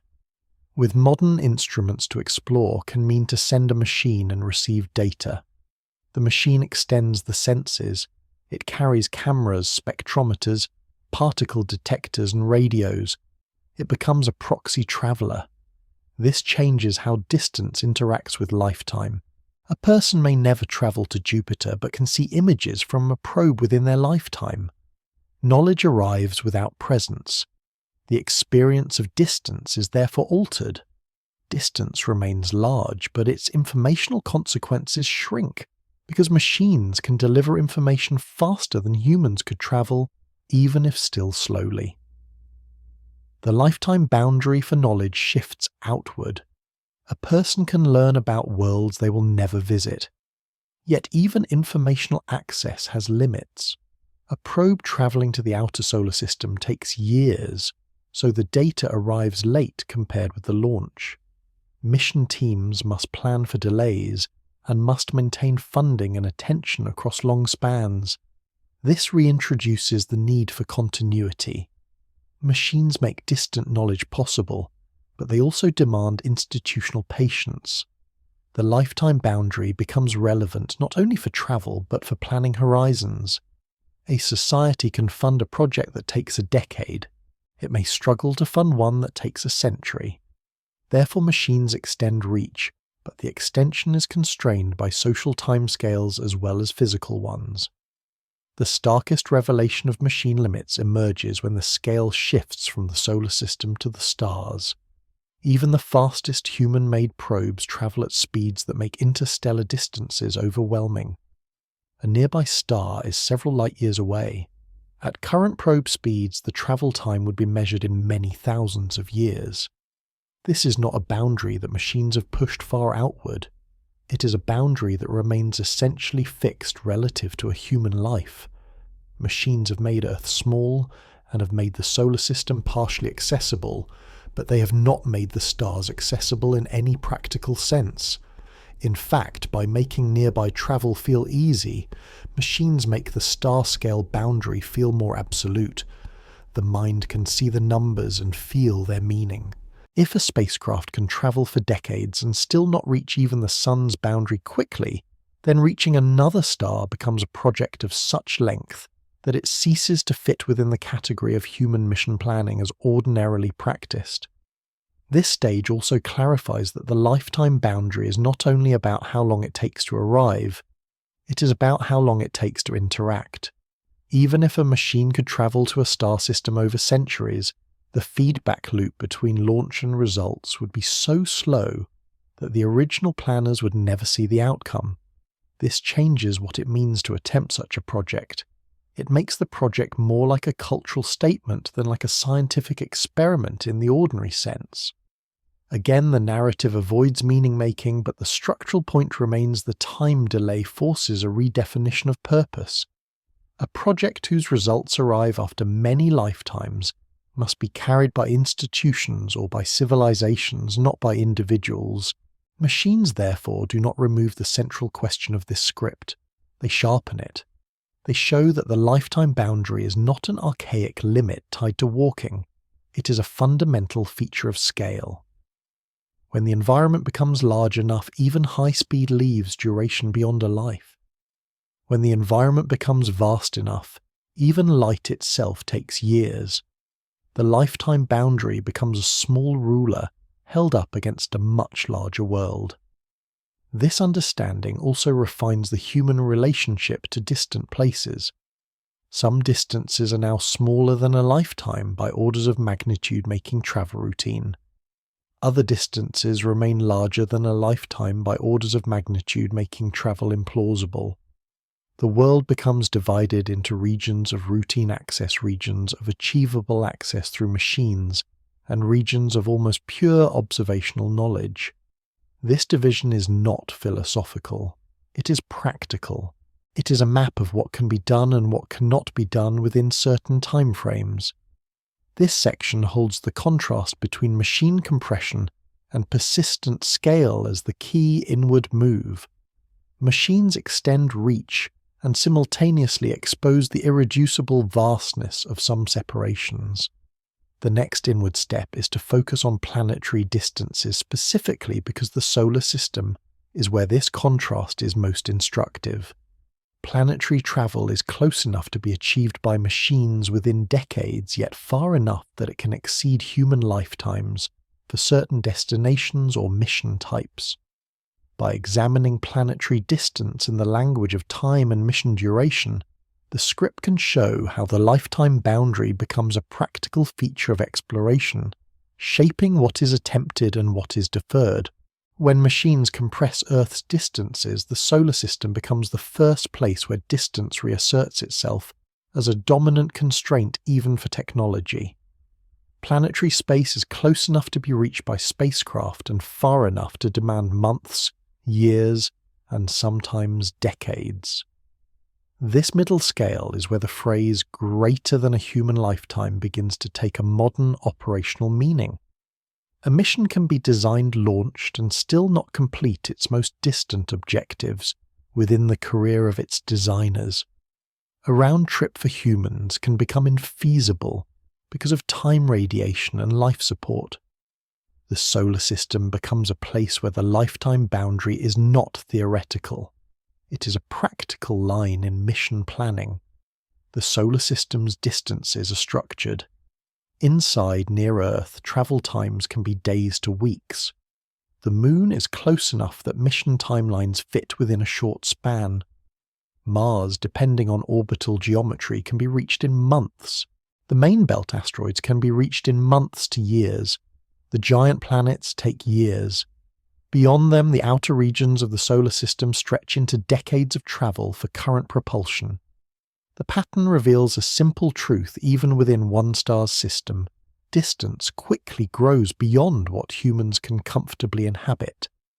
The jump from months to years is manageable for robotic systems. The jump from years to decades begins to press against the practical limits of hardware and institutions. For robotic missions, the lifetime boundary appears first as an engineering lifetime. Electronics degrade, power sources weaken, moving parts wear, radiation accumulates damage, thermal cycles stress materials. In the inner solar system, solar power can support long missions, but in the outer solar system, sunlight becomes too weak for many designs, so missions rely on long-lived power sources that slowly decline. A spacecraft can be built to last decades, but every additional year increases the chance of failure. Therefore, the farther the destination, the more the mission becomes a wager on longevity. This is a form of distance that is greater than a lifetime, in the sense that the vehicle must endure longer than typical technological cycles, and often longer than the planning horizon of institutions. The lifetime boundary also appears as a human organizational lifetime. A mission to an outer planet may take a decade or more from conception to arrival. The same scientists who propose the mission may retire before the most valuable data returns. The same engineers who design the systems may not be present to interpret late-life anomalies. The continuity must be carried by teams that change over time. This is a modern version of generational projects. It is not based on oral tradition. It is based on archive standards and institutional memory. The solar system forces modern societies to practice continuity again because distance imposes long timelines. For human travel, the lifetime boundary appears even more sharply because human bodies require continuous support and are sensitive to radiation isolation and low gravity. A human journey to the moon can be short enough that many of these issues are manageable with careful design. A human journey to Mars involves months of travel each way, plus time at the destination, making the total duration likely to be years. A journey to the outer planets would require many years or decades, which strains life support, radiation shielding, and psychological endurance. Even if propulsion could be improved, the environment and the need for safety impose limits. In this sense, planetary distances begin to exceed a human lifetime, not only by travel time but by the cumulative exposure that a long journey imposes. The lifetime boundary becomes a biological boundary as well as a physical one. The concept of round-trip time is central here. One-way robotic missions can accept long durations because a machine can coast. Human missions, especially those framed as exploration, rather than as permanent settlement, often require return. Return doubles travel time and adds complexity. If a one-way trip to a destination is measured in many years, a round trip approaches or exceeds a significant fraction of a human life. This is one-way distance becomes greater than a lifetime in practical planning. A destination might be reachable in principle, but not reachable and returnable within a reasonable human span. This changes how humans think about what counts as travel. Travel becomes for distant destinations more like relocation or generational settlement concepts that require social continuity beyond individual lifetimes. Even within robotic exploration, certain missions push against the lifetime boundary in data return. A probe that travels outward to the boundary of the Sun's plasma environment may take decades to reach its most scientifically distinctive region. The most interesting data in that sense arrives late. The mission becomes an investment in delayed knowledge. This shifts the psychology of exploration. Exploration is no longer immediate discovery followed by a quick report. It is a long wait followed by a gradual trickle of data. Distance becomes delay. Delay becomes part of the scientific method. The solar system also contains boundaries that are defined not only by distance, but by environment. The heliosphere boundary, where the solar wind yields to interstellar space, is a transition that can be reached by a spacecraft over decades. This provides a concrete example of a distance that is greater than many professional lifetimes and yet still reachable within a human societal lifetime. A person can witness the launch of a probe and, if they live long enough, witness the announcement of its boundary crossing decades later. This is a new kind of temporal experience. It binds a human life to a slow-moving artifact. The artifact becomes a companion timeline. It demonstrates that some distances are larger than a life's active years, but not larger than a life's total span. Beyond the heliosphere boundary lies the deeper interstellar medium, and beyond that the stars. Here the lifetime boundary becomes overwhelming again. Even if a spacecraft travels for centuries, it would not approach a star at current speeds. The solar system therefore sits as an intermediate domain, where machines can cross many distances within human historical time, but where the next step outward becomes effectively unreachable. This intermediate domain is crucial for understanding the concept of distance greater than a lifetime, because it shows that the boundary is not fixed at one scale. It depends on speed and on the environment. The solar system is where the boundary can be moved by improved propulsion but not erased. This has a clear effect on what humans choose to do. Missions are prioritized where the scientific return is high relative to travel time. Nearer destinations are explored more thoroughly. Farther destinations are explored with flybys rather than landings, because landings require more mass and more complexity. Some distant bodies remain unvisited not because they are unknown in principle, but because reaching them would take too long and would require too much for too little return in a human planning horizon. The lifetime boundary becomes a filter shaping exploration choices. The solar system also reveals that distance is not only radial, it is orbital and dynamical. Reaching a planet is not merely travelling a straight line distance. It is matching orbits, timing launches, and working within energy constraints. A destination might be closer in kilometres at one time and farther at another due to orbital alignment. This makes travel time variable. The lifetime boundary therefore depends on windows and on trajectories. A slow mission might take advantage of gravity assist to reach a target that would otherwise be unreachable, but at the cost of longer time. The trade between speed and energy becomes a constant theme. This is another way distance becomes greater than a lifetime, not because the destination is unimaginably far, but because the efficient path is long. This section holds planetary distance as the practical arena where the lifetime boundary becomes a planning tool. The solar system is reachable enough to make delay meaningful and unreachable enough to make delay decisive. The next inward step is to focus on light as a ruler, because once light years become the standard for describing stellar and galactic distances, the lifetime boundary becomes not only practical but intrinsic. Light itself takes longer than a lifetime to cross many gaps. At that point, distance becomes greater than a lifetime even for signals, and the universe becomes structured by delays that no technology can eliminate without changing the fundamental limits set by light speed. After planetary distances reveal how time can dominate even machine travel, the next inward layer is where time and distance become formally inseparable, the use of light itself as a ruler. When distance is expressed in light years, the comparison to a human lifetime is built into the language, because a light year is defined by 1 year of travel at light speed. This does not make distance easier, it makes distance honest.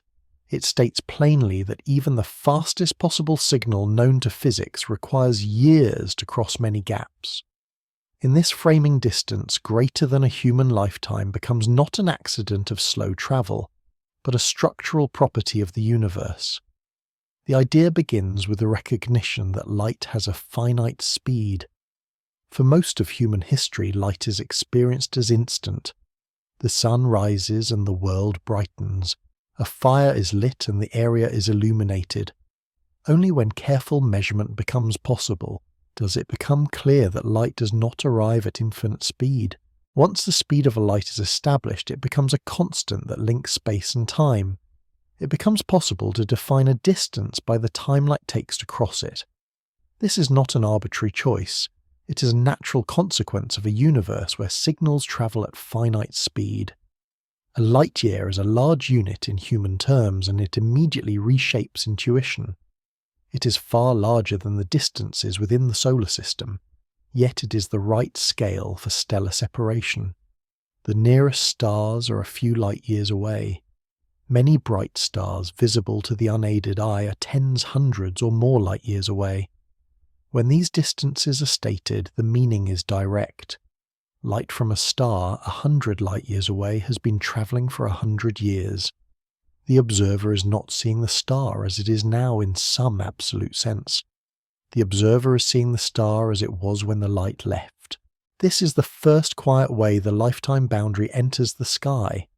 The light itself carries a duration comparable to or greater than a human life. For many objects, the light travel time is longer than any individual can experience. This changes what it means to observe. Observation becomes a form of looking into the past. For nearby stars, the past is recent in historical terms. For distant galaxies, the past can be millions or billions of years. Yet even in the nearer range, the lifetime comparison matters. A star 50 light-years away is seen as it was 50 years ago. Many people live long enough that their birth and the star's observed light might be separated by similar spans. The universe becomes threaded with time delays that can be compared directly to a life. The lifetime boundary also enters communication in a rigorous way. If a message is sent by radio, it travels at light speed. Therefore, a message to a star 10 light-years away takes 10 years to arrive. A reply sent immediately upon receipt would take another 10 years. The earliest possible exchange would therefore take at least 20 years, plus any time needed to respond. This is an exchange that can fit within a human life, but it is slow. At 100 light-years, the earliest possible exchange becomes 2 centuries. At that point, the exchange exceeds a human lifetime by a wide margin. The distance does not only block travel, it blocks conversation. It creates isolation through delay. This isolation is not a matter of technology failing to go fast enough. It is a matter of the limit set by physics. Unless signals can travel faster than light, which is not supported by established physics for information transfer, the delay is unavoidable. Therefore, distance greater than a lifetime becomes a built-in feature of interstellar and intergalactic separation. It does not depend on propulsion choice. It does not depend on road building or ship design. It depends on the structure of space-time and the finite speed at which causal influence can propagate. The use of light years as a ruler also changes how humans imagine the size of the universe. Distances can be stacked. The Milky Way's diameter can be expressed in tens of thousands of light years. The distances to other galaxies can be expressed in millions of light years or more. The scale becomes so large that the lifetime comparison becomes both precise and almost trivial. A human lifetime of decades is a fraction of the light travel time across a galaxy. The number is not only larger than a lifetime, it is larger by factors that make the lifetime feel like a small unit. Yet the lifetime remains relevant because it is the scale of human planning, memory, and experience. Light-year distances force the mind to accept that the universe is not organized around human time. Humans must adapt their understanding to a universe whose delays and histories extend far beyond them. This also affects the meaning of discovery.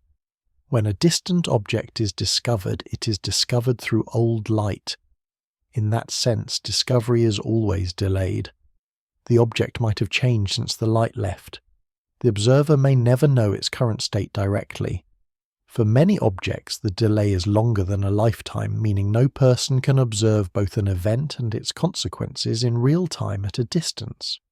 The universe's causal structure means that many events can only be known long after they occur. This is another form of distance exceeding a lifetime not in travel, but in the timing of knowledge. The light-year ruler also clarifies the limits of human physical travel. A spacecraft travelling at a small fraction of light speed would still require many years to reach even the nearest stars. If it travelled at 1/10 of light speed, a nearby star a few light-years away would still require decades. That already approaches the span of a human life for a one-way trip, and a round trip would exceed it. If the speed is slower, as current probes are far slower, the travel time grows to many thousands of years.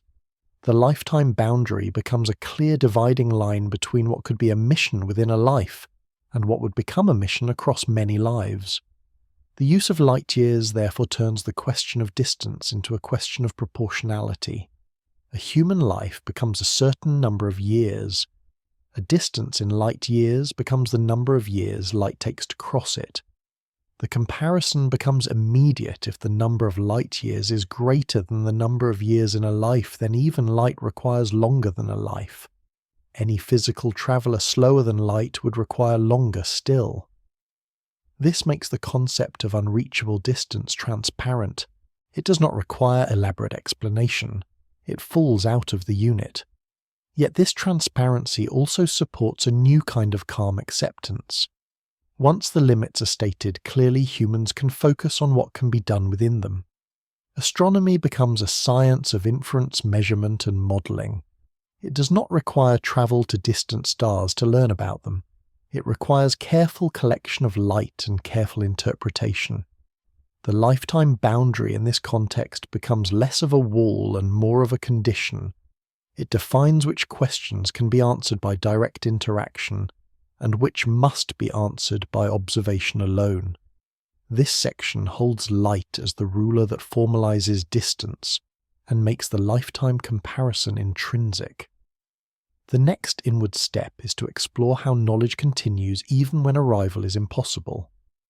When the universe is structured by distances that exceed lifetimes and by delays that cannot be removed, science develops methods that accept knowing without visiting. In that stage, distance becomes less about frustration and more about methodology. The human relationship to vastness becomes one of measurement, patience, and careful inference, with the lifetime boundary serving as a practical limit that shapes what kinds of evidence can be gathered and how it can be interpreted. Once light becomes the ruler, distance greater than a human lifetime becomes a normal and unavoidable feature of the universe. The next inward change is not a new measurement, but a new habit of mind, the acceptance that knowledge does not require arrival. When the distances to stars and galaxies are expressed in light years, and when even signals take years or longer to cross them, direct contact becomes impossible for most objects of interest. Yet human curiosity does not stop. Instead, methods evolve that are designed specifically for a universe where the traveller cannot go and where the observer must learn from what arrives. In this stage, distance becomes a boundary not of knowledge itself, but of the ways knowledge can be gathered. The simplest form of knowing without visiting is cataloguing. A star's position can be measured repeatedly. Its brightness can be tracked. Its colour can be recorded. Over time, patterns emerge. Some stars vary. Some move relative to others. Some appear in pairs. These observations allow inferences about distance, motion, and physical properties. None of this requires reaching the star. It requires stable instruments, careful records, and comparisons across time. The sky becomes a laboratory, where the experiment is observation and the controlled variable is time. Spectroscopy deepens this approach by turning light into a source of material information. When light is spread into its component colours, it reveals lines that correspond to particular atoms and molecules. This allows scientists to identify chemical elements in the sun and in stars. The result is a profound change in the meaning of distance. A star is not just a far light. It is a physical object with a composition that can be inferred from its light. The star becomes known in substance, not only in position. This kind of knowledge would have been impossible in a world that required physical travel to learn what something is made of. The development of spectroscopy therefore marks a major expansion of knowledge beyond the reach of travel. It makes the lifetime boundary less relevant to understanding, even as it remains absolute for physical contact. Other methods follow. The distance ladder in astronomy is built as a sequence of overlapping techniques. Nearby distances can be measured by parallax. More distant objects can be measured using standard candles. Objects whose intrinsic brightness can be inferred from other properties, allowing distance to be estimated from apparent brightness. Galaxies can be mapped in 3 dimensions in this way. The expansion of the universe can be inferred from redshift, the stretching of light's wavelength as space expands. In each case, the method depends on light and on interpretation. Distance greater than a lifetime becomes a routine input to reasoning rather than an obstacle. The universe becomes knowable in structure even when it is unreachable in travel. This does not mean that distance loses its effect. It changes the nature of certainty. Some properties can be inferred with high confidence. Others remain uncertain because they depend on models and assumptions. Yet this is not a weakness unique to astronomy. It is a general feature of science when direct manipulation is impossible. The key point is that humans develop a disciplined way of handling such uncertainty. They state what is known, what is inferred, and what remains uncertain. They refine models as new observations arrive. The lifetime boundary becomes part of the context. Observations may require long baselines, and certain changes may never be observed within a human life. Yet the methods are designed to produce reliable knowledge anyway by pooling observations across generations. The acceptance of knowing without visiting also reshapes exploration on smaller scales. Even within the solar system, many places are reached first by telescopes and then by spacecraft. Before a probe arrives, a planet or moon is studied by light and by radio. Models are built, expectations are formed. When the probe arrives, it tests those expectations. In this way, even travel-enabled exploration relies on remote knowledge first. The lifetime boundary remains relevant for some missions, but the methodology of remote inference is already embedded in the practice. The universe trains humanity in remote knowing, and that training feeds back into how nearer exploration is conducted. Another aspect of knowing without visiting is the emergence of a careful distinction between observation time and event time. Because light takes time to travel, an observed event may have happened long before the observation. This matters for interpreting the universe's history. It also matters for how humans think about causality. An observer cannot influence a distant event in real time, and the event cannot influence the observer beyond what its light carries. This separation forces a new kind of humility in thinking about the universe. Yet it also provides a powerful tool. By looking far away, one looks back in time. Astronomical distance becomes a time machine in the observational sense. This is not a metaphorical claim. It is a direct consequence of light travel time. The lifetime boundary becomes less relevant to the range of time that can be studied, because the universe itself provides access to deep time through distant light. Still, the lifetime boundary returns in the human process of building and maintaining knowledge. Instruments must be built and improved. Observatories must be funded and operated. Data must be stored and interpreted. Long-term surveys must be continued. This requires institutional continuity. A sky survey begun in one decade may be completed in another. A space telescope may take decades from proposal to launch.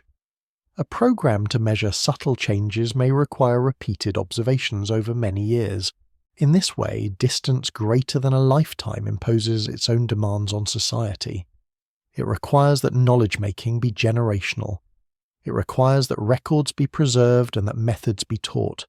It requires that people work on projects whose full outcomes they may not personally witness. The same is true for deep space probes. A probe traveling outward for decades is a scientific instrument, operating on a timescale that can exceed a career. The scientists who begin the mission may hand it over to others. The probe becomes a moving archive of engineering decisions made long ago. Its signals arriving hours later from the outer darkness are a reminder that distance imposes delay, even in the solar system. Yet the probe also demonstrates the power of remote knowing. It carries instruments to places humans cannot go, and returns measurements that change understanding. This is knowing without visiting in its most literal form, visiting by proxy. The practice of knowing without visiting also shapes what humans consider meaningful progress. Progress is not only reaching farther, it is extracting more information from the same light building, better detectors reducing noise, increasing resolution, and improving models. Distance becomes less of a barrier when the information content per photon increases. This is a quiet technological pathway that complements propulsion. It acknowledges that many distances will remain larger than a lifetime for travel, and therefore emphasizes better inference rather than faster ships. This emphasis is not resignation. It is adaptation to a universe with fixed signal speed. In this stage, distance greater than a lifetime becomes integrated into worldview. It becomes a background condition for science communication and imagination. Humans can accept that they will never travel to most of what they study and still pursue understanding. The universe becomes an object of patient inquiry rather than of conquest.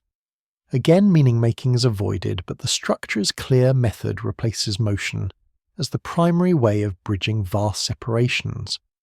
This section holds the methodological acceptance of knowing without visiting as the central inward change. The next inward step is to consider generational projects explicitly in the modern sense, where exploration and science become endeavours begun by one cohort and completed by another.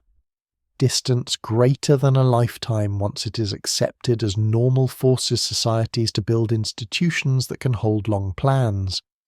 It also forces a rethinking of what it means to finish, because in a vast universe many projects may never truly finish.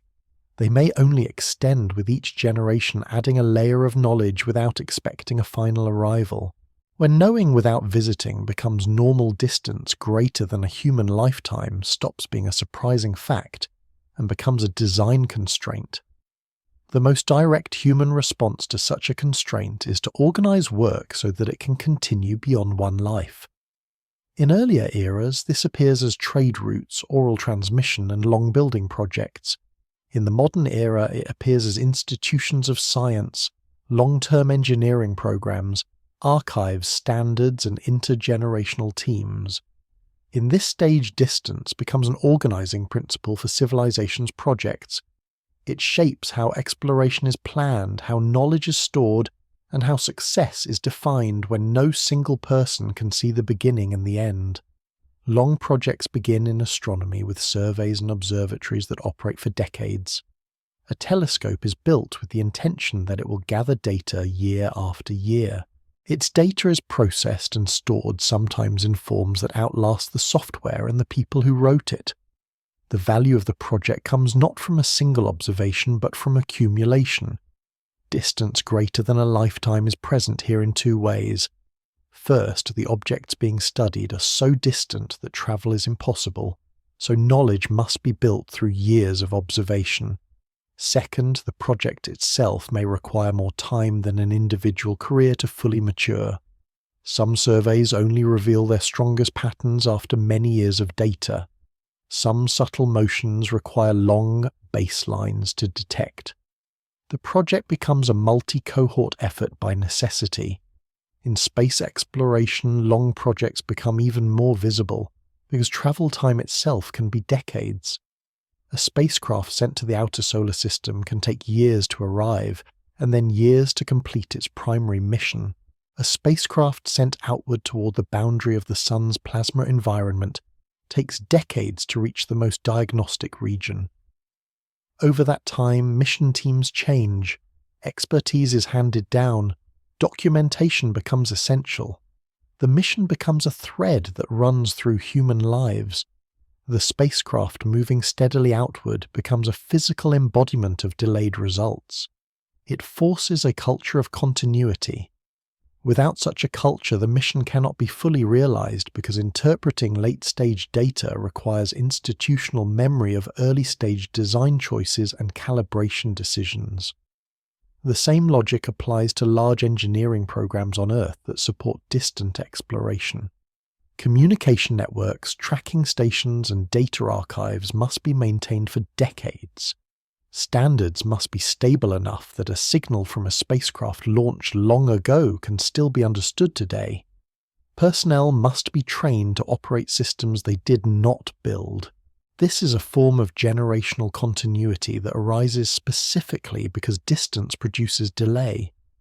When a spacecraft is far away, its signal is weak and precious.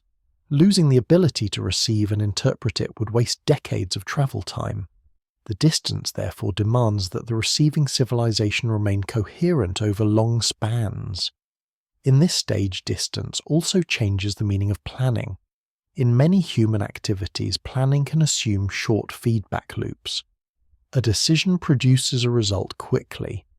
In deep space and in long-term astronomy, feedback can be slow. A spacecraft's design is tested in Earth orbit, but the true test may come years later in a distant environment. A telescope may be built and then spend years collecting data before certain questions can be answered. This slow feedback forces a different kind of discipline. It places greater weight on simulation redundancy and error tolerance. It also places greater weight on humility in prediction, because no plan can fully anticipate the conditions of a distant long-duration mission. The lifetime boundary therefore influences not only how long a project lasts, but how it is designed from the beginning. Distance greater than a lifetime also shapes how success is defined. In a short project, success can be a completed journey or a resolved question. In a generational project, success may be the delivery of a platform that allows future work. An observatory might be considered successful if it produces a data archive that supports discoveries for decades. A spacecraft might be considered successful if it continues returning data long after its primary mission. A survey might be considered successful if it establishes a baseline that future surveys can extend.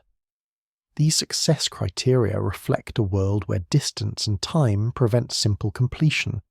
The project is valuable because it enables continuation. This is not a departure from the earlier themes of human history. It is a modern form of the same adaptation seen in ancient routes and monuments. The key difference is the scale and the precision. Modern projects rely on exact records calibration and reproducibility. They require that measurements taken decades apart can be compared meaningfully. They require that data formats remain interpretable. They require that the rationale for design choices is preserved so that later analysts can understand what the instrument is doing. The lifetime boundary makes preservation a technical necessity rather than a cultural preference. Education becomes part of this system. For a long project to persist, new people must be trained to take over. Training requires curriculum mentorship and documentation. In this way, distance greater than a lifetime shapes not only institutions but individuals. A person may join a mission knowing they will not see its end. They may accept a role that contributes to a long arc rather than to a personal closure. The structure of work adapts to the structure of the universe. Archives become central. In earlier eras, oral tradition carries root knowledge. In modern science, archives carry instrument calibration, observational records, and analytical methods. The archive becomes a bridge across time. It allows a person decades later to interpret data collected long before they were trained. This is essential for astronomy, where objects are distant and changes can be subtle. It is essential for space missions, where the environment changes with distance and time. The archive is the way a civilization extends its effective lifetime beyond individual lives. It is the method by which distance, which creates delay, is made compatible with human-scale attention spans.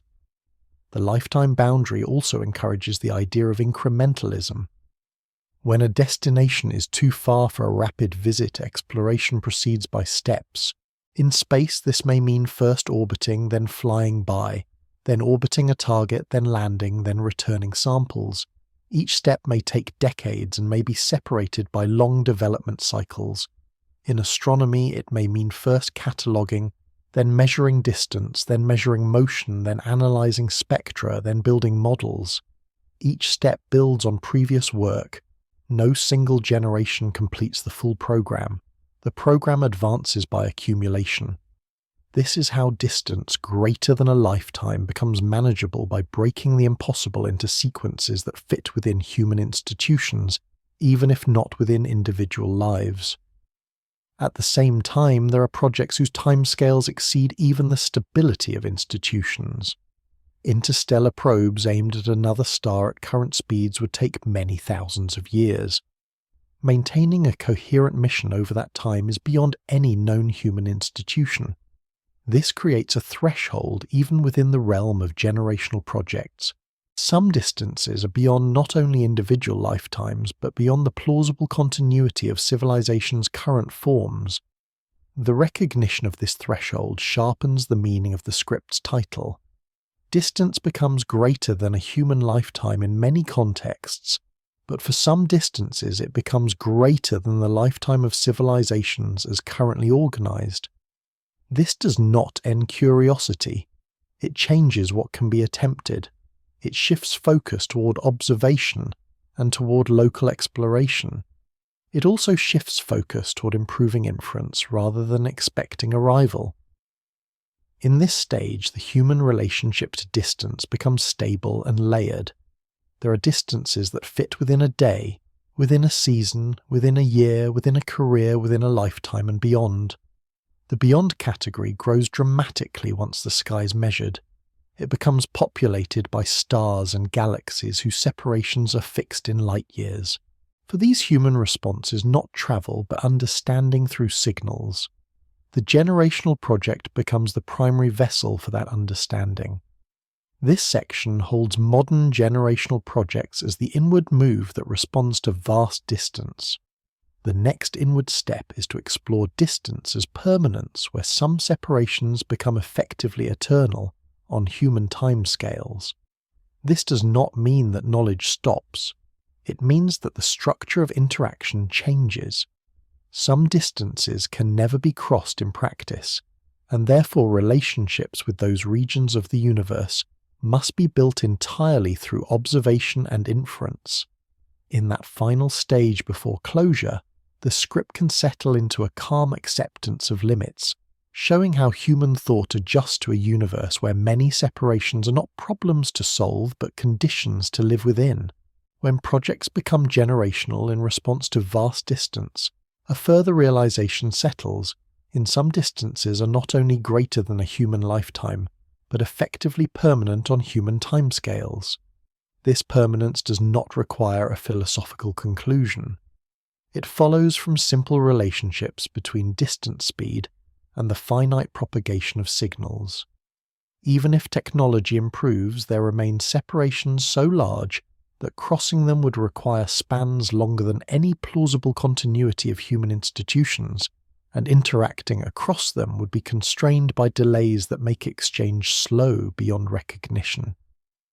In this stage, distance becomes a condition of the universe that cannot be negotiated away. The human response becomes less about overcoming and more about accommodating, measuring, and building reliable knowledge under permanent separation. The concept of permanence begins with interstellar scale. A nearby star is a few light years away. This distance is already large enough that even a signal exchange takes years. For many stars, the distance is tens or hundreds of light years, making exchanges take centuries or more. This means that even if a civilization could send messages, the rhythm of reply would be slower than human lives. A conversation would not be a conversation in the ordinary sense. It would be an archive of statements separated by generations. This is a form of permanence in interaction. The separation is not absolute because a signal can cross, but the time structure makes the relationship effectively detached from human experience. Physical travel makes the permanence more stark. A spacecraft traveling at speeds achievable with known propulsion would take many thousands of years to reach even the nearest stars. At such timescales, the continuity required to maintain a mission is extraordinary. The craft would have to survive for millennia. The launch society would have to preserve knowledge of the mission's purpose and maintain the ability to interpret any returned data, if any return is even possible. In practice, such a mission becomes less like a mission and more like an artifact sent into time. The distance is not only beyond a lifetime, it is beyond the practical planning horizon of civilizations as they are currently known. This is the essence of permanence in distance, not that crossing is forbidden by logic, but that crossing is so slow that it becomes detached from any ordinary human framework. The same permanence appears at galactic and intergalactic scale. The Milky Way is tens of thousands of light years across. Even light takes tens of thousands of years to travel from one side to the other. Any interaction across the galaxy is therefore slow on human terms. The separation between galaxies is often millions of light years. Light takes millions of years to cross that gap. This makes the lifetime comparison almost trivial in magnitude, yet still profound in consequence. It means that events in another galaxy as observed now occurred long before any human civilization existed. It means that no signal sent today would arrive there within any human future that can be imagined. These are separations that are permanent for all practical human purposes. Permanence also appears in a more subtle way through cosmic expansion. The universe is not static. On very large scales, space expands. This expansion increases distances between far galaxies over time. The further a galaxy is, the faster it recedes in terms of this expansion. There are horizons in cosmology, beyond which signals sent today may never reach because the expansion of space can carry regions away faster than the signal can close the gap. The detailed framing depends on cosmological models and on the definitions of horizons, but the key practical implication is that the universe contains regions that are not only far but causally disconnected in the long run. In such cases, permanence is not only a matter of large numbers, it becomes a structural feature of the universe's dynamics. For the human relationship to distance, this reinforces a simple, calm fact. There are parts of the universe that cannot be interacted with in any meaningful two-way sense, not now and not later, regardless of technological persistence. Even closer to home, permanence can appear through the fragility of long-lived systems. A deep space probe can travel outward for decades, but its power dwindles. Its instruments fail. Communication becomes harder. The probe may continue physically, but its ability to report ends. Beyond that point, its journey becomes silent. In practical terms, the region it enters becomes permanently unobserved by that craft. This is a smaller scale example of the same pattern.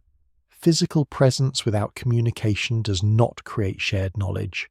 For humans, permanence is often defined by the limits of observation and exchange.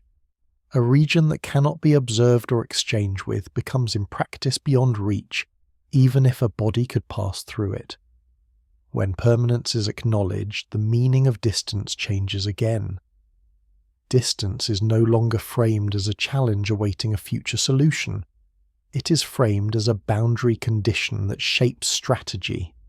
The strategy becomes to maximize what can be learned through observation, and to choose targets where travel time and signal delay allow meaningful feedback. This is why much of modern astronomy focuses on extracting detailed information from light composition, temperature, motion, magnetic fields, and more.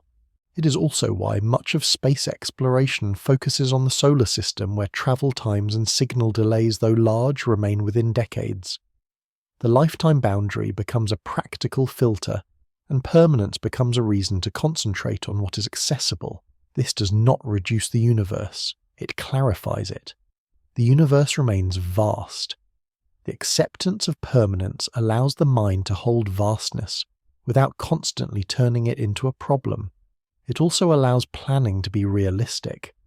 If some distances are permanent on human timescales, then attempts to cross them must be evaluated differently from ordinary missions. They become long-duration cultural acts or speculative engineering visions rather than near-term scientific programs. Again, meaning-making is not pursued, but the structural distinction remains a project that cannot return. Results within any plausible institutional lifespan belongs to a different category than a project that can. Permanence also reshapes the sense of the human place in time. A human life becomes a short window in which information can be gathered and passed on. The continuity of knowledge depends on records and institutions. The permanent distances ensure that much of the universe will always be known only through ancient light, never through contact. This makes the archive central. The archive becomes the human way of dealing with a universe that is larger than any life.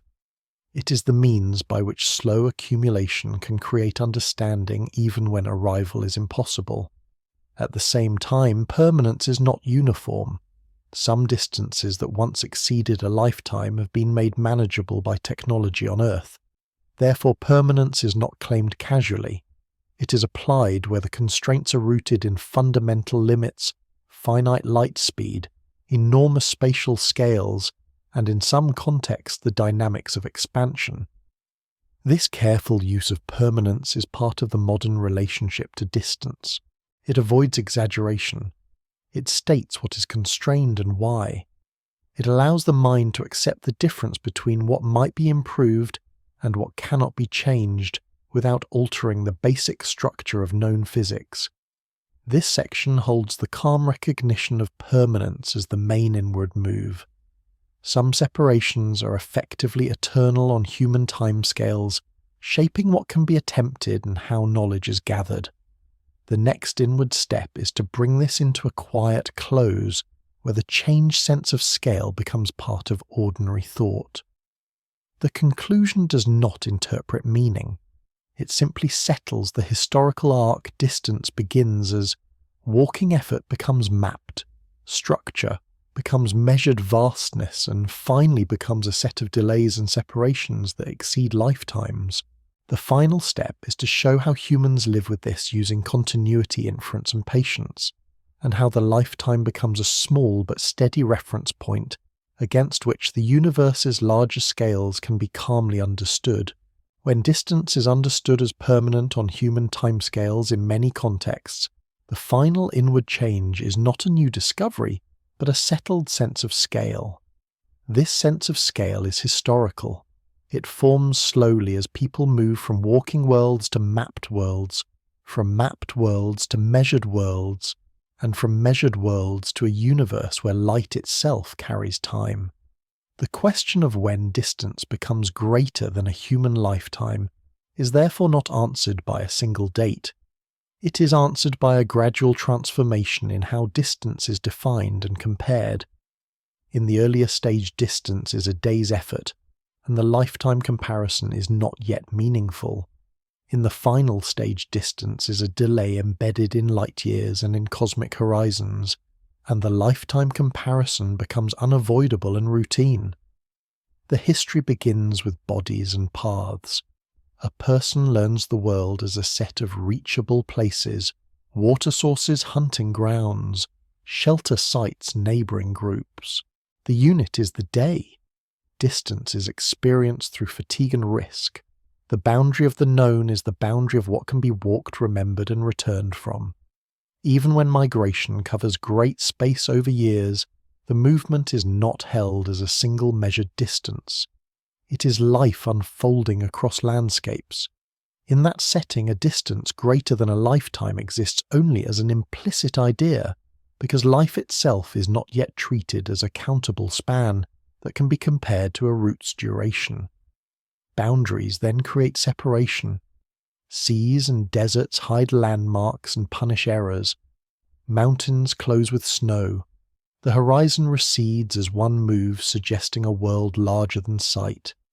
The known world becomes a network of safe corridors around hard barriers. Trade objects and stories carry evidence of far places into local life. The world grows in the mind before it grows in the feet. Yet distance remains mostly qualitative. It is far dangerous, uncertain. The lifetime comparison begins to form only when travel becomes scheduled and time is counted more carefully. Long routes make that counting necessary. Caravan sea voyages and multi-stage exchanges stretch travel into months and years. Once travel time is expressed in years, it enters the same unit as life stages. A journey that takes several years becomes a major fraction of a life. A journey that might take several decades begins to feel impossible for a person to complete and return from. This is the first clear moment where distance can be said to approach the length of a life in a practical sense. Yet it is still possible for a single traveller in some cases to cross very long routes. The category of greater than a lifetime is present but not yet dominant. Generational continuity then makes the category real in social form. Roots persist beyond individuals. Knowledge is inherited. Projects begin and end across different lives. Writing strengthens this by preserving directions, maps, and records beyond memory. Mapping makes distance impersonal. It becomes a property of the world rather than a feeling.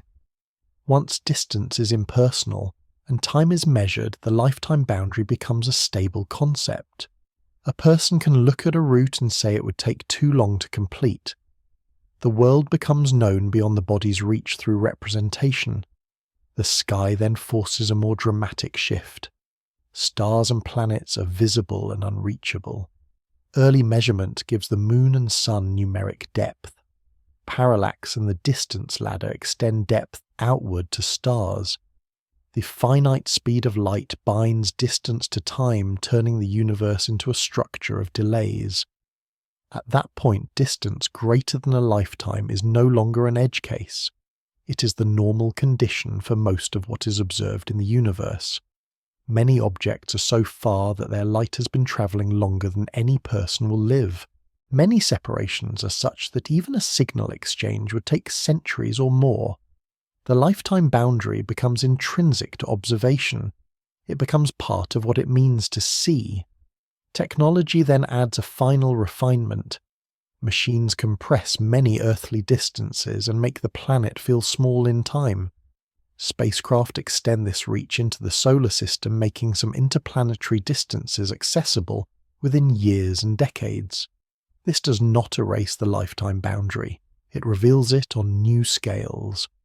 The solar system is large enough that missions can outlast careers. The interstellar gap is large enough that travel at current speeds would require thousands of years. In this context, distance greater than a lifetime becomes a planning fact.